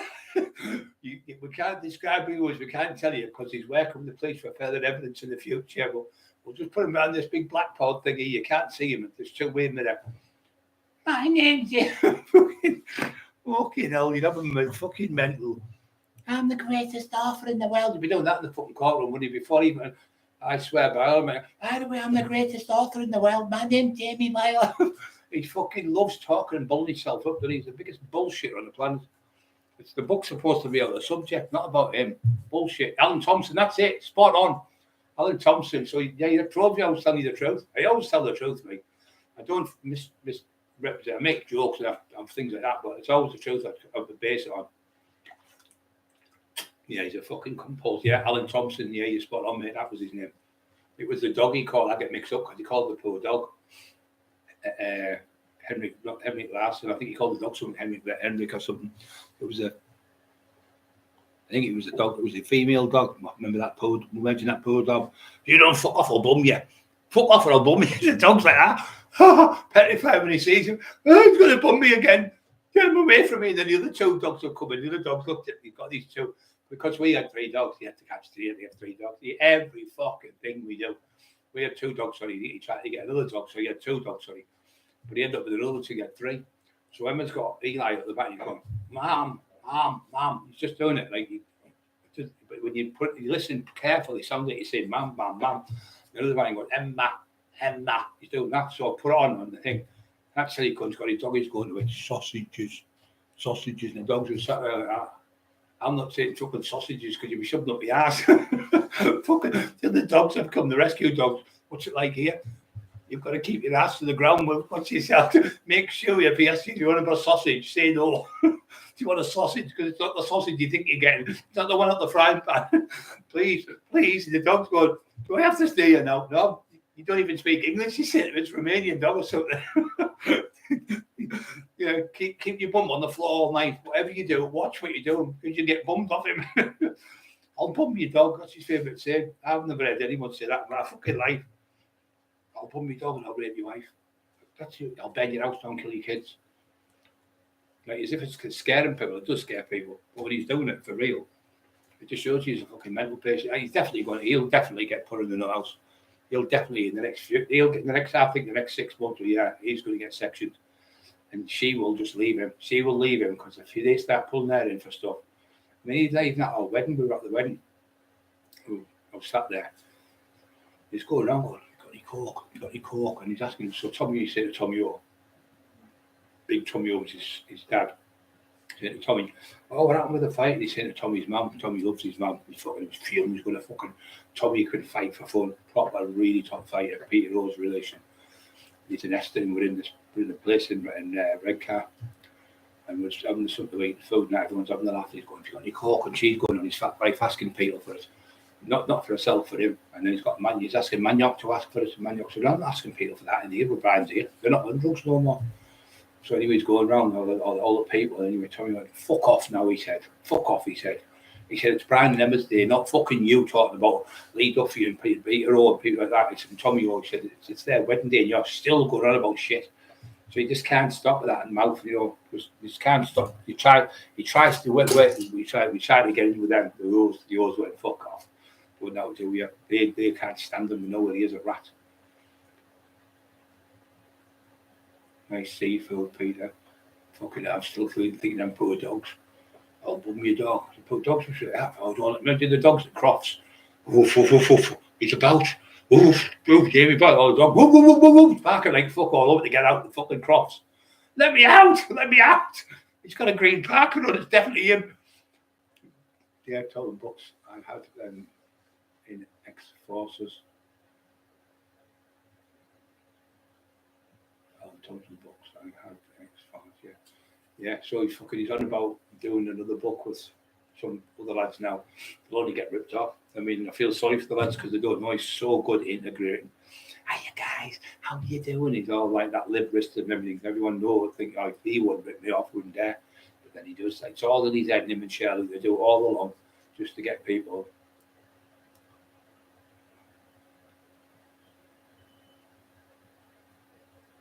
My ass is bigger than that. You haven't been in the chair yet, man. I've left him for you. I've left you the seat there. I've left you the settee for him. Once you use the settee, Mark. Then you have seafood still on the front. It'll be really nice, that, isn't it? Oh, mate, do you know my mate who's got the fish shop there? Vic, he has a top of the range Porsche. He has that fish shop at the bottom of the Saltburn Bank. He owns that, and he owns the one at the top, where it's all like a big the lights, but you had in the war type of thing. There on Searchlight, he's got that. He has that cafe. He owns all the front shows. His dad used to have all the shows. He's Italian family. Good lad, Vic. I can't remember the name now. Second name. I've known him since I was about 14-year-old. They're millionaires. They owned all the fronts. Scarborough's that one. I'm on about Saltburn with Mark Emerson. That one there, it's owned by Vic. I can't remember his second name now. He owned all the fronts. He had all the seafront as well, where you pushed the used to have the donkeys and everything on there in the 70s. We used to have all sorts of red car, motorbikes, donkeys, all sorts on the seafront, ice cream things, everything, rides. They used to have the Queen of the Clubs every year walking up on there. You see, all them things have gone now. They were great, all them things. They're the best looking woman in, say, that area. And they've gone, there's the Beauty Queen. That was the Beauty Queen of Syria. Emma's sister won it. She won it a few times, Emma's sister. She was the Beauty Queen, beauty pageant. She won it. She was on the cart when you go down the street.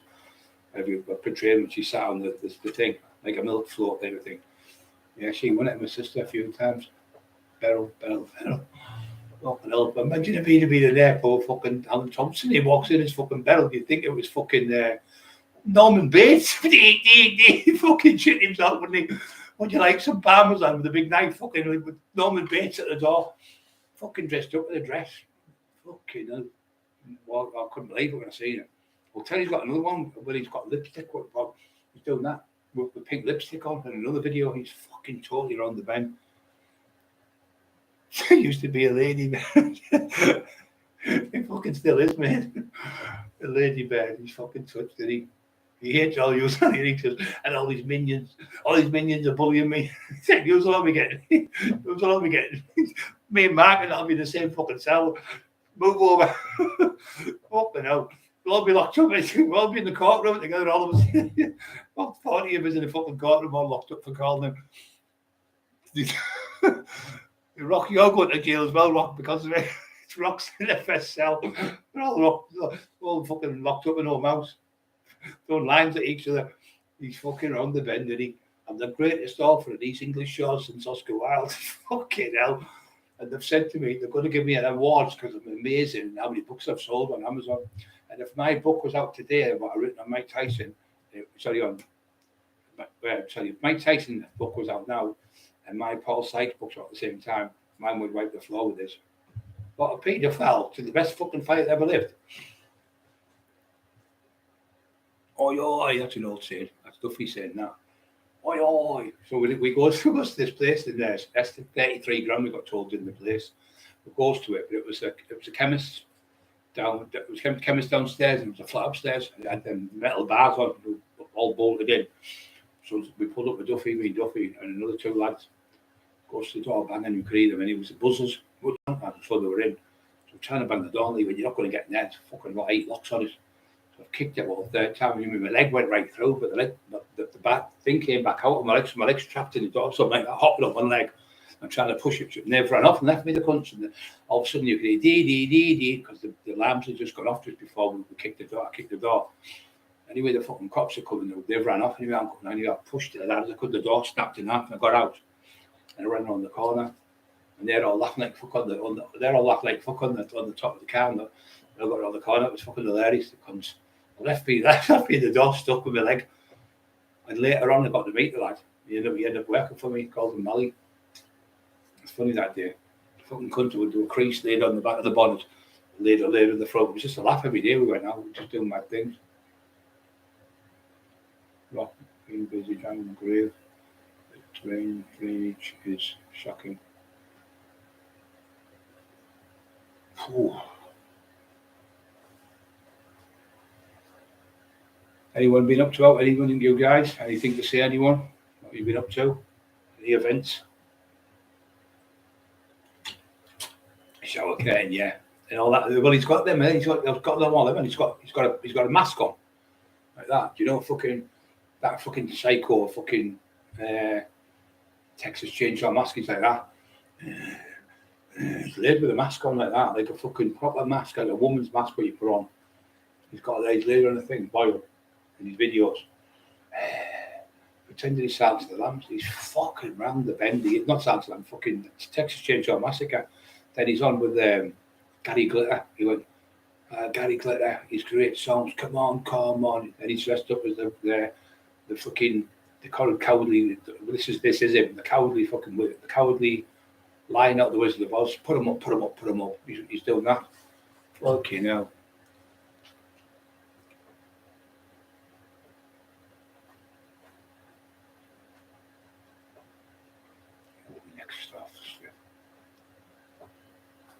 Yeah, it used to be a big thing. All motorbikes were on. The police used to come and march and all that, and everything. It was like 2 or 3 days regatta. That was called the regatta. The one year, 3,000 mods come, 3,000 of them from all over Britain, and they came for the weekend. It was fucking chaos. Fight with them all. They weren't fighting with us. They were fighting with not the Red Crew, sorry, the Red Casuals, Dean Smith and all them. It was chocker, the place where we were working all week through that. It was good. We got good money. It was 3,000. We went to the cafe to get something. We couldn't get it. It was fucking chocker with them. It's all young kids about 17, 18, 19 year old. Young lasses on the back of the bikes. Never caused any trouble. It was just the idiot locals trying to have a fight with 3,000 mods, the silly bastards. Key monkey feet. Oh, but do you want a bit of Parmesan? Fucking Thompson be watching this in. Oh my God, I feel sick. Parmesan. Fucking obsessed with it. That's why they're so fatty. They were going around trying to get coke at my table at my wedding.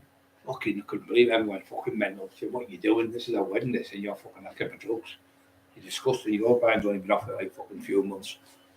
We're trying to get me. It's 4 times trying to get me into the do. At the do where we're at the other place. The snooker hall. Trying to get me at the fucking school. Or the day before we went in. He was having lunch. The teacher said, he's in there sniffing coke. She said, if the master comes out, we'll lose the job. She got us in, the teacher. Anyway, fucking, he's in the school doing it in front of fucking people. Emma wasn't here with me then. I was with Bobby. Me and Bobby went. We went in and did a speech about me being on drugs. So in the school in Thornaby, he said I was living in the schools as well. I remember that light up. And then you can see when I'm in the schools. I showed the pictures of me in the Middle Reading Gazette and the ones in Article and the ones in the Blackhall one. I was in all the papers. So he said I was lying about that. He just can't. What it is, he's rotten with jealousy. He tries to put me down with these fucking lies. But what I do is I go, there I am there. Or there I am there. Or I'll get a video of him saying what I'm saying is lies. I'll put it up. If you watch the official Topic Talk, Jamie Boyle talked about Brian Cockerill. You'll see him talking there about me. It's about 30 minutes long. You don't have to watch the whole video. And he's got a greeny yellow top on. Lime green is, and he's talking about me on there, how good I was, the greatest fight ever, never hurt children, never hurt old women. Well, why do you say I was a sexually abused an 87-year-old woman in the 90s? If you knew that then, in the 90s, why are you saying it now, in the 2000s? Total different version. You talked about me when I was in the 90s, when I run the town and everything. He was telling the truth about me then. But because I fucked him off, he just was like a little jealous fucking weirdo. he starts making lies up. So the narrative changed from being great to being a bully. But no one else called me a bully, only you. No one else. And he went, he started, when you come to my house, like Mark and all them will come, Mark knows me from, so when I go to Saltburn with him, go for something to eat now, a red card, it'll be like, hey, Brian, can we get a picture? Get a picture all day long. That's what I get all day. And everyone knows me in the team North East. Everyone knows me. Even when I went to Liverpool, when I went to jail, they all knew me in there. When I went to fucking Haverick, they all knew me in there. When I went to fucking Durham, they all knew me in there. So, home house. Like the wild man says, Brian, everyone knows Brian Cockerill. And he says on the show, when you first come, when I first go in to see Charlotte Atwood, you'll see me talking. He goes, you don't have to, he's told me everything about you for years, how good you are. And he's always pulling you up and telling you all my fights you've had and stuff. And all the things he says sound outlandish. He said, no, but the truth. He said, I've been there in the jails where he's been in the 3 jails up there, home house, Durham, and Ackland he's been in. So he said, they all just love him up there. He said, even the old people like him because he helps them. But he's trying to change my character, assassination, it's called character assassination. But it hasn't worked, Jamie. Even your daft stupid videos you're putting up on your daft fucking bell enders and everything, all you're doing is people. I've had about 4 people this week say, I've just watched this video about you. A man called me and called such and such. And I've looked at the thing and I've realised it's all rubbish. He said, all you seem to do, you and your wife, help people. He said, hats off to you. This is the bloke today. And last week, another couple come on and said the same. All he's done this last week, I've actually had about an extra 300 people subscribe to the channel, and the numbers have gone up through the roof. But you have always been there with me, I know that. You always will be. We're all family on here, but yeah, chasing work. Too good, had enough chasing work. Tight shoulders, that training last night. You need a wolf, he's fucking massive. The wolf's massive. Idiot now. Here's the wolf. Look at the wolf. Come here, you. Come on, the wolf. What is he, 7.5, 8 weeks, 8 months. 8 months old. The size of that cunt, you've got no chance of getting near me with this cunt. No chance. We're going to let him see him there, like that. I love him here, get some kisses like. Did you leave? Did you, man? I've got him. Hold him there. Let him see him properly. Nope. There's so many other people there, you know. Fucking size of him. He's only 7 months old. Strong as well, isn't he? He's fucking in half strong. The size of him. Paws are massive. The size of his feet. Show me his feet. Go on then. You go with your mum now. Come on, baby. Eli's been quiet. Come on, baby. Come on, my baby. Who's daddy's boy? Who's the daddy's boy? Who's daddy's baby? Who's daddy's baby? Who's daddy's baby? Who's daddy's baby? Who's daddy's baby? You wouldn't let anyone hurt Dad, would you? Oh, yeah. Fucking written the bits, wouldn't you? Good boy. Grab him there first. He's still strong for me. He's really strong. Fucking strength is fucking pulling me off the seat. Really pulled my arm. Fucking 19 stone, he's lifting me off the seat. Oh, yeah, come on. How are you, Eli? Come and see Dad. I've got me first. Come and see Dad. Eli, come and see your dad. He's my other baby. Come on then. We don't do one. Where's my Eli? This one sounds like a chimp. Sounds like a little size that head. Hey, you sound like a orangutan. Tell Eli. Look at the size of his head. Tell Eli. Hello, baby. Hello, beautiful baby. How are you, Just looks like a wolf. What's the matter, boy? What's the matter, baby? Come on, who's Eli? Eli, come on, son. Go on, let Eli go and see Dad. Go on, see Dad. Come and see Dad. Come and see Dad, These are my Eli. babies, these like. Come on. Oh, Eli. These are my babies, aren't they? Yeah. Shut that door so you can't get in. Let Let him put in. his lead on and let Eli in to see Brian.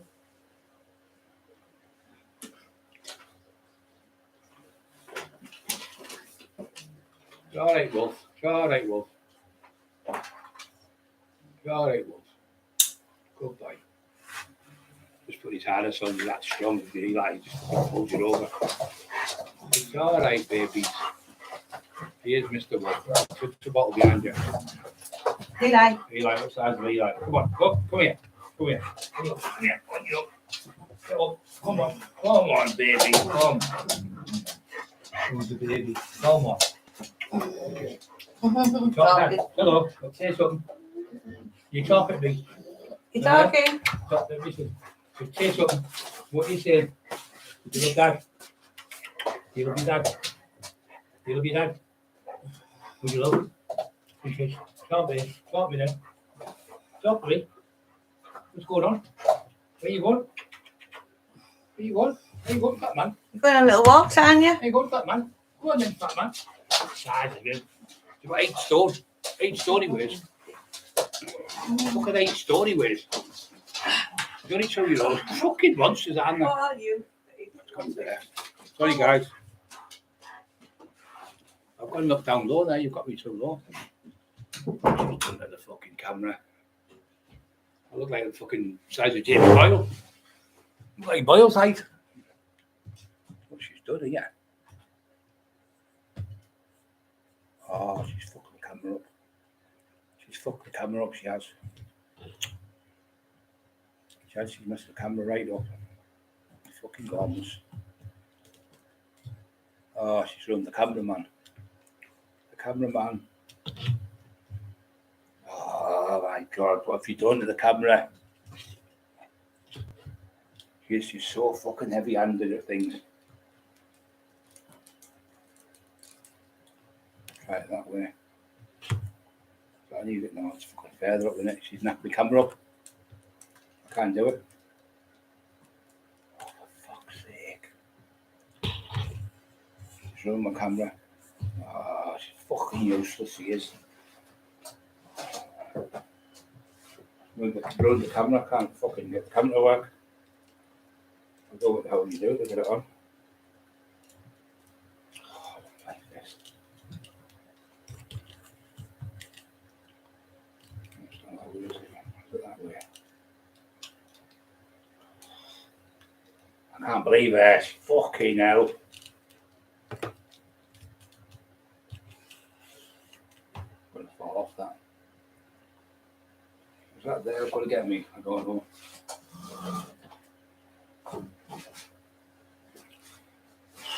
Put it out there. I can't get across. I'll have to leave it there. She's just snapped it up. I've had to try and jam it. You see the size of them? Monsters, aren't they? He's 7, I think he's come for 8 months. The pup. But Eli's only 2.5, I think he is. The fucking never stop eating. The pup. He's like, the full go. Sounds like when he first come, he sounded like fucking a gorilla. It looks like a baby gorilla. When you see that, I'll you put some pictures on the right. He's that big. I'm not joking. He's about that big when he comes. He's about as big as that bottle when he comes.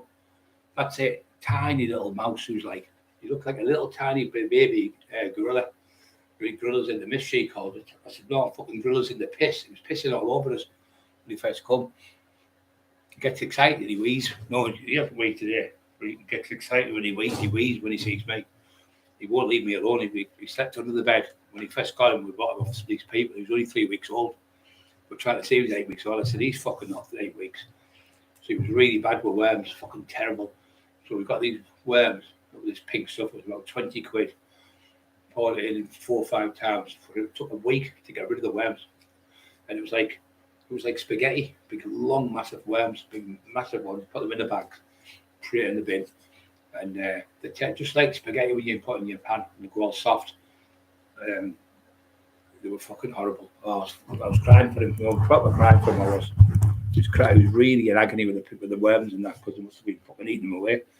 So I just kept feeding him and that by hand and eat the food and then chewing it for him and put it in his mouth. So they won't eat out unless I've ate it and put it in the pan or put it to in case that daft cunt said he's going to poison them. So they won't eat nothing. Same as Scrappy wouldn't eat nothing off me because I taught it was a pup not to eat anything till I give him it. So they could eat it when they go in the morning, they'll come and say, but he chew that a bit for the dogs to eat it, or they won't eat the food. He won't take treats off anyone either. So he was a baby 3 weeks, so I had him on the bed with me. He was weeing on a little bit. We had a couple of big thick towels on, didn't give a fuck, it was only a bit of wee. And then just take them off for the night. And a plastic sheet underneath. So if it got wet, I wasn't bothered to fucking use it for a baby. I was going to die here. I was fucking crying because I really thought he was going to die. And I just stayed up. I think it was 2 full 3 days I stayed up. Rock my little either Ellie. Use it as a horse if I don't eat her. Yeah, they're beautiful dogs, aren't they? I've always had beautiful dogs. I've all my life I've had dogs. 14 dogs I've had in my lifetime.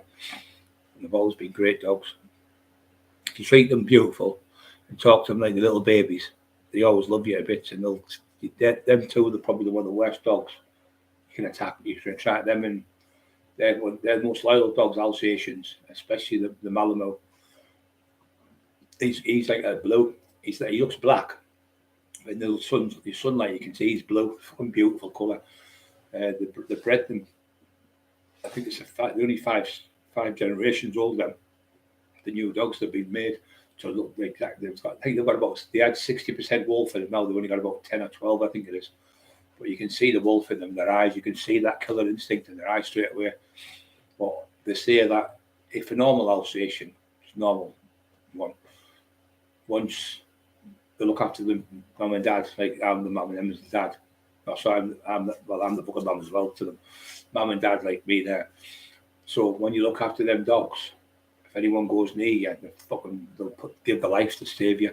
And he said the Alsatian, it's like having a devil dog on you because they're just so fit and so strong. He said they're 9 stone, but wolves go to 130 to 140 pounds, which is 10 stone. Some go bigger, he said. But Wolf's about 26 inches already, and he's only fucking 7 months old. I think he's 8 months old now. Yeah, he's like a horse, isn't he? But Scrappy was the same. He was massive. You've seen the ones with Scrappy. Scrappy loved him. He likes the boss of the house still. Wolf has grown well. He's an half, isn't he, mate, Mark? Peter, that's what he sees. Peter, he sees the baby still. When he fully grows, when he's about, the teeth grow fully when they're 12 months. They've got 24 teeth, like 12 in the top, 12 in the bottom. They're fucking razor sharp as well. And the bite on them, I think it's about 381 psi. What they do is they'll bite your calf, your whole calf comes off. And they snap you. The worst ones for biting are the Dobermans. They've got the longer snappy nose and bite you all over the fucking place. Where the bull terrier locks on, they've got a lockjaw, you can hold on. You could put them on a tire and hold on it, and you can't he won't let go. Tug of war, things like that. You won't let go, they'll lock the jaws, you can't get them off. So yeah, the only way you can stop them is shoot them. That's what the cops do, they shoot them.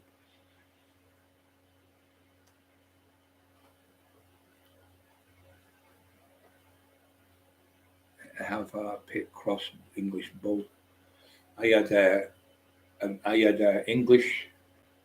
old English bulldog cross with American pit bull. It was fucking crazy. I'm not joking. I love people. As soon as I seen a dog, beeline, want to kill them. So I had it when I had Charlie the dog, and nearly killed Charlie twice. I had to get rid of him. So I gave him to this kid I knew, really good lad, and he had him 2 days before. He said he's killed my Alsatian. He's killed my Alsatian. He's killed the Alsatian, and he had a greyhound. He said, but no, he's nearly killed my Alsatian. Nearly killed the greyhound. Sorry. So he said I'm gonna have to keep them apart. And 2 days later, after that, he called back. He said he's killed the both of them now. Both gone. He's killed them both. He said, well, it was my fault. But he lives with me on the bed, sleeps with me. I said, you're not putting him down here, so I'll have him back. I've got somebody else to look after him. And he went, no, I love him. He's absolutely beautiful. He's the best dog I've ever had. He said, they were old, the other ones anyway. He said, so still not nice. I thought it was fucking horrible. But, yeah. I can't put it down, mate. The camera, what you're saying. Truck Rock Cat's got company, mate. Further down round to mate. Yeah, I'm glad look at it, dude. Yeah, cats and dogs. I can't have a cat because my eyes are just too bad with dogs. Cats. Still red in my eyes, you can see them, but it's definitely gone now. Fucking horrible it was. Fucking 4 weeks I get it. But I was using the wrong eye drops. I was just getting them fucking normal ones, like red eye and all that stuff. You need anyway. They're like there's nothing on. There's no Optrex written them around. It's just a normal plastic thing. It's got the name, and I forgot the name of it now. Collagen, can't call it now. Collagen, it's like collagen, the word. And it's working. So the other one, when you put on, it just like soothes it for a bit. But this, when you drop it in, it bends your eye really bad for the first few days. But it's healing it. You can feel it healing it. But I can see now, before last night, the night, my eyes were pouring as my nose was. Stopped doing it now, so my eyes stopped watering. This one is Beyond there, Peter, Freedom.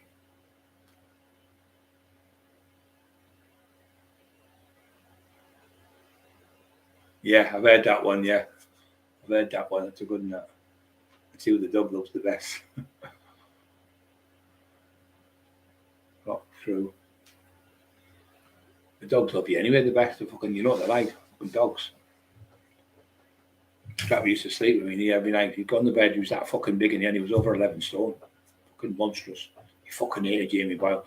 He was going like that, like a fucking wolf, because they're half Akita from Jap. It's called Akita where they're from. That's what's called the mountain regions of Akita. And what happened is when the war was on Nagasaki, Hiroshima, the Americans bombed them. So were dying out. So when they came over, the Alsatians, the GIs, they said, we'll breed these. And she was called Helen Kessler. And she brought the dog back. And it was the only dog in the world that could help somebody deaf, dumb and blind. And they were beautiful dogs. She got one given free off the people. And she took it back to America. And it helped people deaf, dumb and blind. So they were amazed with it. So, but now the class is, because it was just a normal dog with a dog, that's classed as a mongrel. Now, because they're in a breed, what they do, they've got it as a working dog, so they can pull like a 600 key, 600 key, I think, is sledge for about 100 mile at 10 mile an hour. So they use them now mainly in like Alaska and places like in the mountain regions, whichever part you've got mountains for their working dogs. So they really like they use. I think it was 1995, 44. I think it's 44, 45. I think she took the dog back. Maybe a little bit longer, and then after that, it was like 95 before it became a proper breed.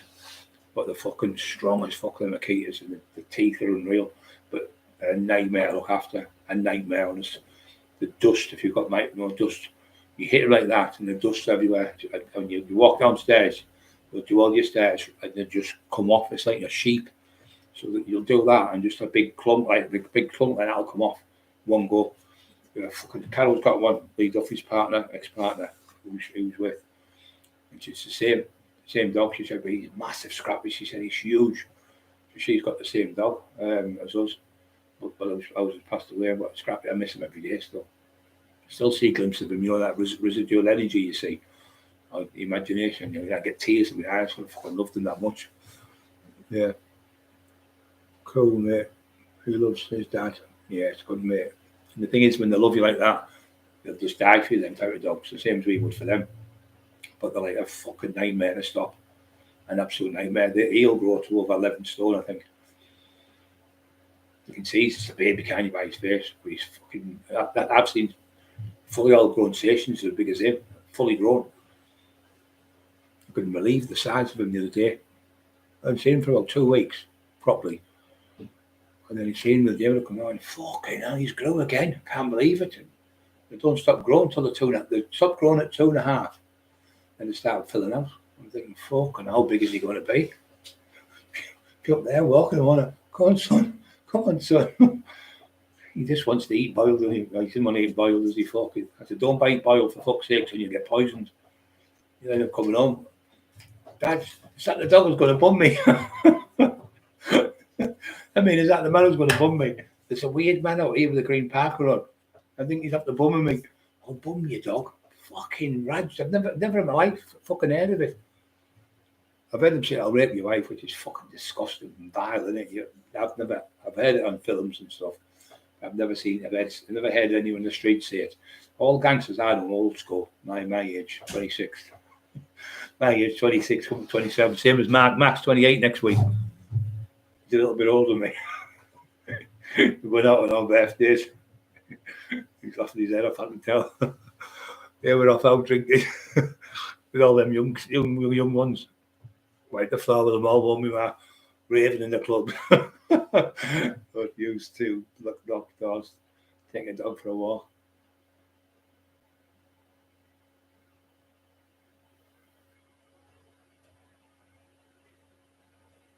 Yeah, the kids love their dogs. When they're really good dogs like Scrappy was, they'd love them things. people, you can trust other people. They're really good, them Akitas. The Japanese people, actually, I know they shouldn't do it, but they actually leave, like, say, 4 or 5 kids. Say they've got a kid about 15, she'll stay at home, or a young boy, and they're all the other kids, your siblings, to have the food and all that ready for them. But they've got that Akita there, and that Akita stands at that fucking front door, and they won't let anybody in. And they're not as big as the Akitas. But when they've amalgamated them together, if you ever check this, it's called a ligra. It's a lion being spliced with a tiger. Not joking, they're about 18 foot long. They're 3 times bigger than a lion, or 3 times bigger than a tiger. I think the ligras are fucking beautiful. The tigers, you see the stripes, but you can see the lion's face, the male. So the one that's, so the tiger, so it's tiger, because it's a tiger with the lion, so they call them tiger. And then you've got a ligra, which is a lion fest, so that's more dominant in the head. And you've got the tiger. Have a look at it. There's a woman, she stood on a fucking thing. You think he's big? She stood with a bottle like this, about big, massive set of ladders, about 12 feet in the air. And it's on the steps there, drinking a bottle of milk. It's fucking amazing they've done, but they reckon if they let them out, there'd be nothing left. We do right all the other animals out, so they can't let them out. They have to be in captivity. They're unbelievable. That lion man, you ever see him from Australia? He was good. He got done apparently for fucking abusing the lions or something, they said.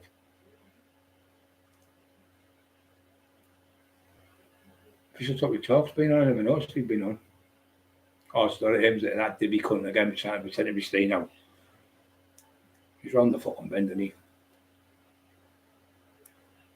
I have a staff for a male who is 12 months. Staffy's just good dogs. Brilliant with kids, them. You see them in the cots, the kids upside down laughing. I mean, it's like any dog though. If you have a dog, you treat it bad, it'll bite any fucking, even if it's Jack Russell, if it's a little fucking tiny thing like that, it'll still bite you because you misdirect. If you treat it with love and care and cuddles and kisses and things like that, it's go on, baby. And when you hit them and all that, it's no good. You can't hit dogs. Labradors are one of the most cleverest dogs on the planet, and they're the most loving dogs. They're so good with people with like illnesses where they actually go to the fridge and go woof, or they'll go to the mum woof woof, and that means you need an insulin. So they've got dogs for people that stay at home. They've got monkeys in America that go to the fridge and get the fucking insulin out and give it to somebody who's in a wheelchair, can't walk. They've got chimpanzees helping people in America. Open the fridge, gives her the needle and syringe, and then she takes it herself because she can't get to it. I couldn't believe it, me. I'm fucking. And then there's another one, it's orangutan. She speaks over 600 words, sign language. Fucking massive they are. They're bigger than a gorilla, them, and they're fully grown. They're about 50 stone. You can't get them in the tree. They can't get up. They're too fat. They're monstrous, but they're really intelligent. I love the orangutans. Fucking class. So he's pinched his hair from boiling it, orangutan. He had a fucking transplant of orangutan. He's calling people's hair. Have you seen the state of his? Pot calling the kettle black, she said, his wife last night. Wait a minute, Shirley. I haven't gone around telling lies about you. I'm only telling the things what you've done to me, which is on videos and can be seen with your mouth, like you called your brother, you said he was. He can't help himself. He just can't stop doing what he does. He just can't stop with the drugs and the drink. He can't. Everywhere he goes, he has to fucking take tons of it. And then he ends up fucking making a fool of himself. She said, this is never ending. I've had it with my family. That's why my daughters don't come to the house and often no more because of him. Yeah, 10 stone, you can get it fully. Scrappy was 11 stone, £2, I think he was. It was 156 pound he weighed. And I asked the vet, was he overweight? She said, no, because it's like you, she said, you can get a human, 20 stone, you get another human overweight because yours is muscle, you're not overweight. And he's the same, he's full of muscle. Scrappy is fucking monstrous. And the thing about them Akitas as well, what they do is they've got a double jointed paw. So what they've got a claw, it's massive, right? You know what it's for? When they slip in the ice, they stick it in like a hook and pull themselves out of the ice. And they've got 2 coats. One is like all resin, but like plastic. The resin goes into like a plastic. So when it's getting water on it or snow, they've got a special blood where the blood can congeal more, so they don't freeze. Like you and I would die in about 5-6 minutes. They can live in the mountain regions of Akita in 10-foot snow. They go around in the burrow in the snow to make it like an igloo. They can sleep in them places. They're unreal. the closest thing to a wolf, the Akitas, because they lived right up there. All dogs all come from wolves, but they all come from Asia as well. They're all like, you know, Japanese, like Chinese and the mountain, like them thingies, the dealest dogs. You won't believe what I tell you. Called the Tibetan Mastiff. They look like a fucking giant fucking lion. And they're like a rusty colour, proper ready rust colour. And one's called Big Red. He was sold for like £2 or £3 million, and there's another one being sold. So there's a phase now where these Japanese billionaires are buying these dogs. One sold the other week for £6 million for a fucking dog. They're fucking monstrous. Tibetan Mastiffs they're called. They look about 30 fucking stone. They're monstrous. Big giant heads upon them. Beautiful, but look, you know, you wouldn't dare have that, would you? I never got mine. I didn't know why I didn't get them, because they don't give you the ashes. My mate works in the place that does them. They don't give you the real ashes. They fucking just, what they do is they put about 8 dogs in together. They cremate them all, and they just give you any of the fucking ashes. They don't actually give the real ashes. I asked her, I know a woman that works there, and Terry's got a relation who works there. No, they said there's too much fuck about doing that, so they just give the ashes out of there. Mine, I've got cremated in the place and where they're at. And I thought, I don't need to take them with me, because if I had them in the house, I'd be crying all the time. So I left the ashes there where there were Scrappy's there and Charlie's in the same graveyard type thing, where they scatter the ashes out the back. And when I go by, I'll say, all right, babies, I love yous. Obviously, they're gone now, but you've still got all them memories, haven't you, with you? Yeah, treat dogs like babies, and you end up acting like babies. You treat them vicious and horrible. I've knocked a few fuckers out over the years. I've seen beaten dogs up. I went into a do up near Yam, and we're having a load of gypsies there, about 10 of them, having dog fights. So I've run over and went, boom, knocked him straight up the fucking fence, and grabbed the other one and booted him about 6 times in the face, and the others run like fuck. They went, it's Brian Cockerill, run like that, and then he would run. Anyway, I phoned the fucking RSPCA, so this is a million amp case. I thought, I'm not being the grass. I don't want these dogs getting killed. Fucking seen that. I'd rather be called the grass than get the dogs killed. So I phoned the RSPCA, they'll come out. I said, I don't know who they are, but these dogs are being attacked. But anyway, they came out and took the dogs. The police came, and I said, I didn't know who they were. I stopped them. I never phoned the police. I phoned the RSPCA to get them, so they took the dogs away. So I did the right thing. I thought, fucking, what they do, they get another bit they call a baiting dog. They'll get a little tiny little Labrador or something. They'll put it with a big massive fucking pit bull. The pit bull rip it to pieces, and they'll do another one. Baiting dogs are called. They put another one, 3 or 4 fighters, and then they put like 2 pit bulls together. That's how they do it. It's fucking disgusting, aren't they? It fucking boils me blood, it does.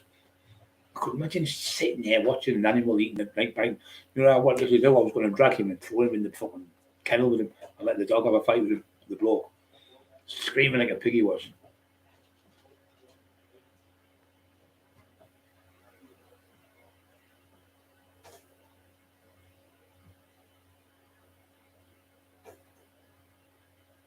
Yeah, he's horrible, isn't he? That's a big dog. He's a big fucking dog. You wouldn't better fucking bum him. He fucking rip you to bits. He's a cunt. He's having fights with Eli. He's pinning Eli at the floor like he's nothing. He's stronger than Eli, the fucking little dog, even though he's a baby. Call him Clyde, yeah. Yeah. Right. He's a dog. Bum Clyde. Clyde Bum. Clyde Boyle. It's just instant to an orangutan. He's fucking right, it is. Orangutan can talk. She just said, fuck off, you. She said, fuck off, right? That woman one just been on there. She's like that. Fucking get you when I get over there, you to the Taxman show. Hey, we're fucking mental. We're all mental on this show. That's why it makes it good. We all love animals and kids and things like that. We don't like to see anyone there, and women and kids. Fucking hell, I just can't. It's not in my vocabulary to even think, or in my brain. My brain bank doesn't have damn words in. You know, I'll bum your dog. I'll rape your wife. Fucking unreal. And it's not just me. It's hundreds and hundreds all over Teesside and everywhere he does it. I'll bum your dog, and he's got all these daft little cunts following him. These little gay boys, little gay club boys. He's got down London called the Gary Smasher page, and they keep putting things up. They're going to do this and do that. You know what though, Jamie? I'm 90%. I've got 80% fit now. I'll fucking destroy you. The daft cunts come mad all this time. I won't sit in the house this time. I'll be on that door like a foot. And I've got 2 big fucking dogs as well. So there's a big difference now. You shit yourself when Steve Shannon was there, and little Terry and a few others were here. You fucking shit, and Bobby was there. We're all ready for you. And what did you do when you seen that you drove off and you flew off like a fucking rocket? You fucking coward. When the odds were evened, you went like a coward. And now you keep telling everyone you want to fight me. Well, why don't you have this fight? Why do you keep saying I'm going to get Richie Horsley? I'm going to get this one. I'm going to get that one. That's a kid in the playground, 5-year-old. I'm going to get my brother on you. I'm going to get my dad. I'm going to get me dad. I'm going to get me fucking uncle. I'm going to get me nephew. You're a little freak. Oh, fucking hell, that'd be the worst. The dogs would be these dogs. He used to kick his dog all over. When he used to go in, he used to put. He had the green bin in. He had the green bin outside, and he had a toilet, and the toilet was rotten. It was fucking stinking. The toilet. You used to go outside. It was the old-fashioned in the war ones. And you go in there, and your toilet's outside. So you're sitting on the toilet with spiders crawling all over, and black clocks and everything. Big, massive cobwebs all over. You scruffy cunt, Shirley. Why don't you fucking clean your house? So I went on there the first day, and he's on video. I think you might still have it.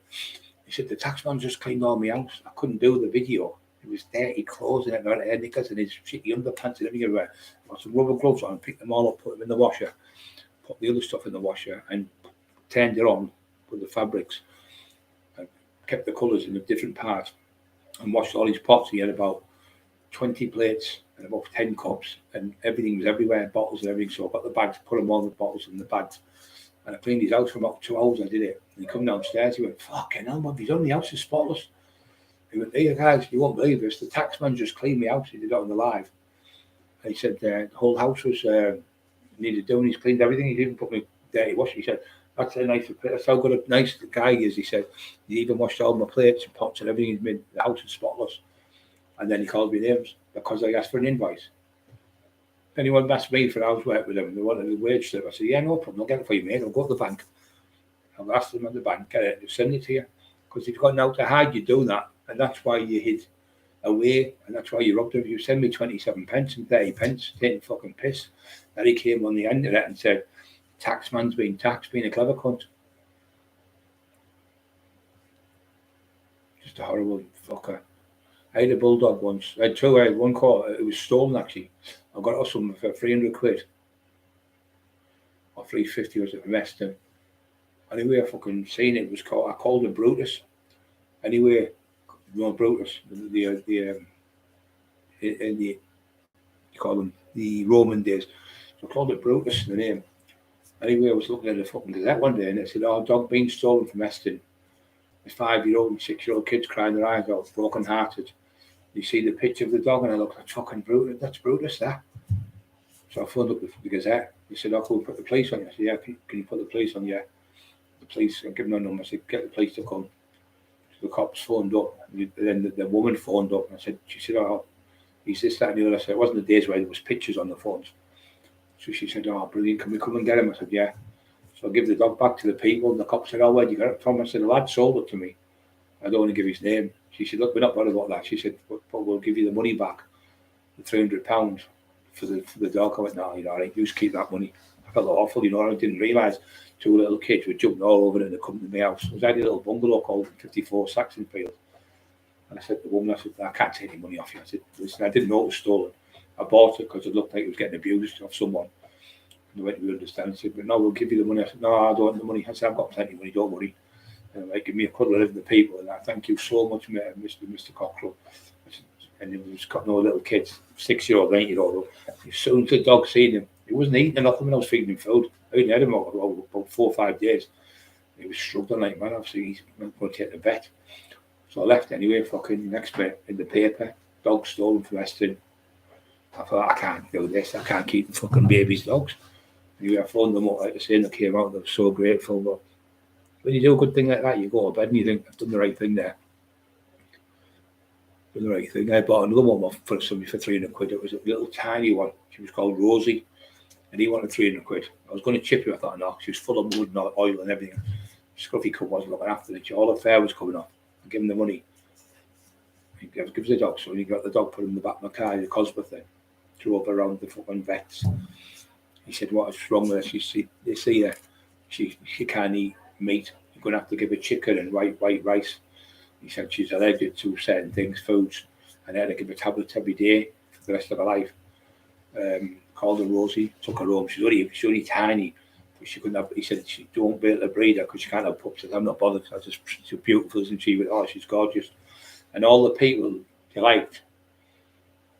There was one of the lads from Hartlepool called out, one of the Lancaster lads who used to come over, and the only one she used to want to bite was him. How the fuck does he only want to bite me? I said, don't you must be a dodgy bastard. The brothers were laughing like fuck him. It was only the one who was trying to bite him every fucking time he comes trying to bite him. This little tiny bulldog. Yeah, she was barren. I had another one. I had a called a Doberman. It was brown, chocolate, and she was barren. And I had an Alsatian called Sadie. Well, I called one Sadie, I called one Elsa because they were German dogs, German names.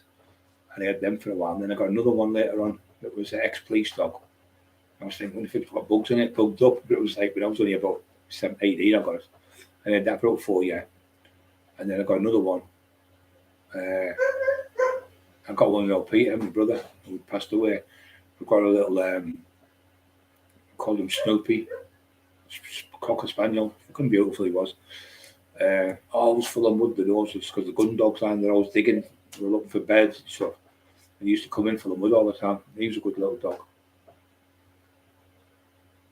Then I went to Doncaster to buy a bulldog. She went, oh, you have to come 6 times. I went, fucking 200 miles, 100 miles then, 100 miles that. Fuck off. You know, she's got to know you now, and the next time you're coming, and a couple of more times, oh, fuck off, I'm not coming back and forth every week to get to know a dog. I said, fucking, it'll get to know me when I buy it. Yeah, I can't remember her name now. She had bulldogs in Doncaster. She bred them for a living.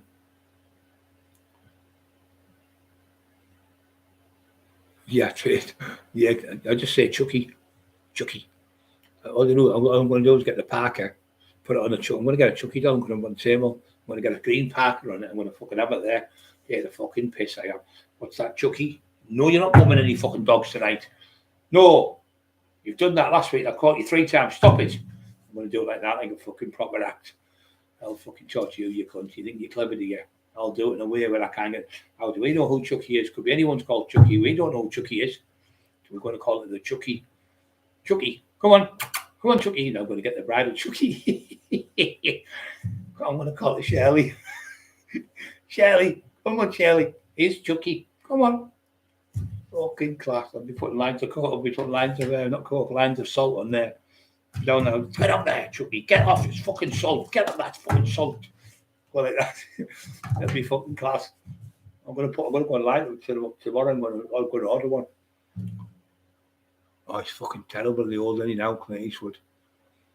Hey, Chucky, put that down. Get up that fucking. You had it in, Chucky. Where's them pornographic images keep coming from? Where's them fucking porno books? Why's all these gay porn keep coming on my computer? You fucking imagine sending that to people. Wow, we sell it to Carol Edwards and the kids and everything could see it in the house.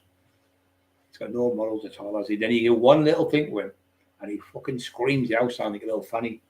But the thing is, he's been doing it to people for years. And what goes around comes around. And what Terry said the other day, it's called karma now, Brian. Everything's happened to him now. Yeah, I think he's about 89, 90 years old now. Great actor, wasn't he? Fucking brilliant. Some of the films he's made, like war films, everything. So I like the old ones for the thingy of the spaghetti wrestling ones. They were good, really good films. Then the music in them was great. I just watched one the other night. Right, I'm going to shoot, guys. I'm starving. I'm going about use, but tonight I'm clamming. I'm going to go. 2 hours we've done. I don't know where the thing's gone now. Oh, it's gone. I don't know what have you done to the computer. Oh my God, oh, it's got found it. Right, thank you for being on. Everyone, don't forget to leave a little comment. Can't get this to come down, it keeps jumping back up. Something happened. Is that it? Yeah, thank you so much, everyone. Great night, okay? Thank you.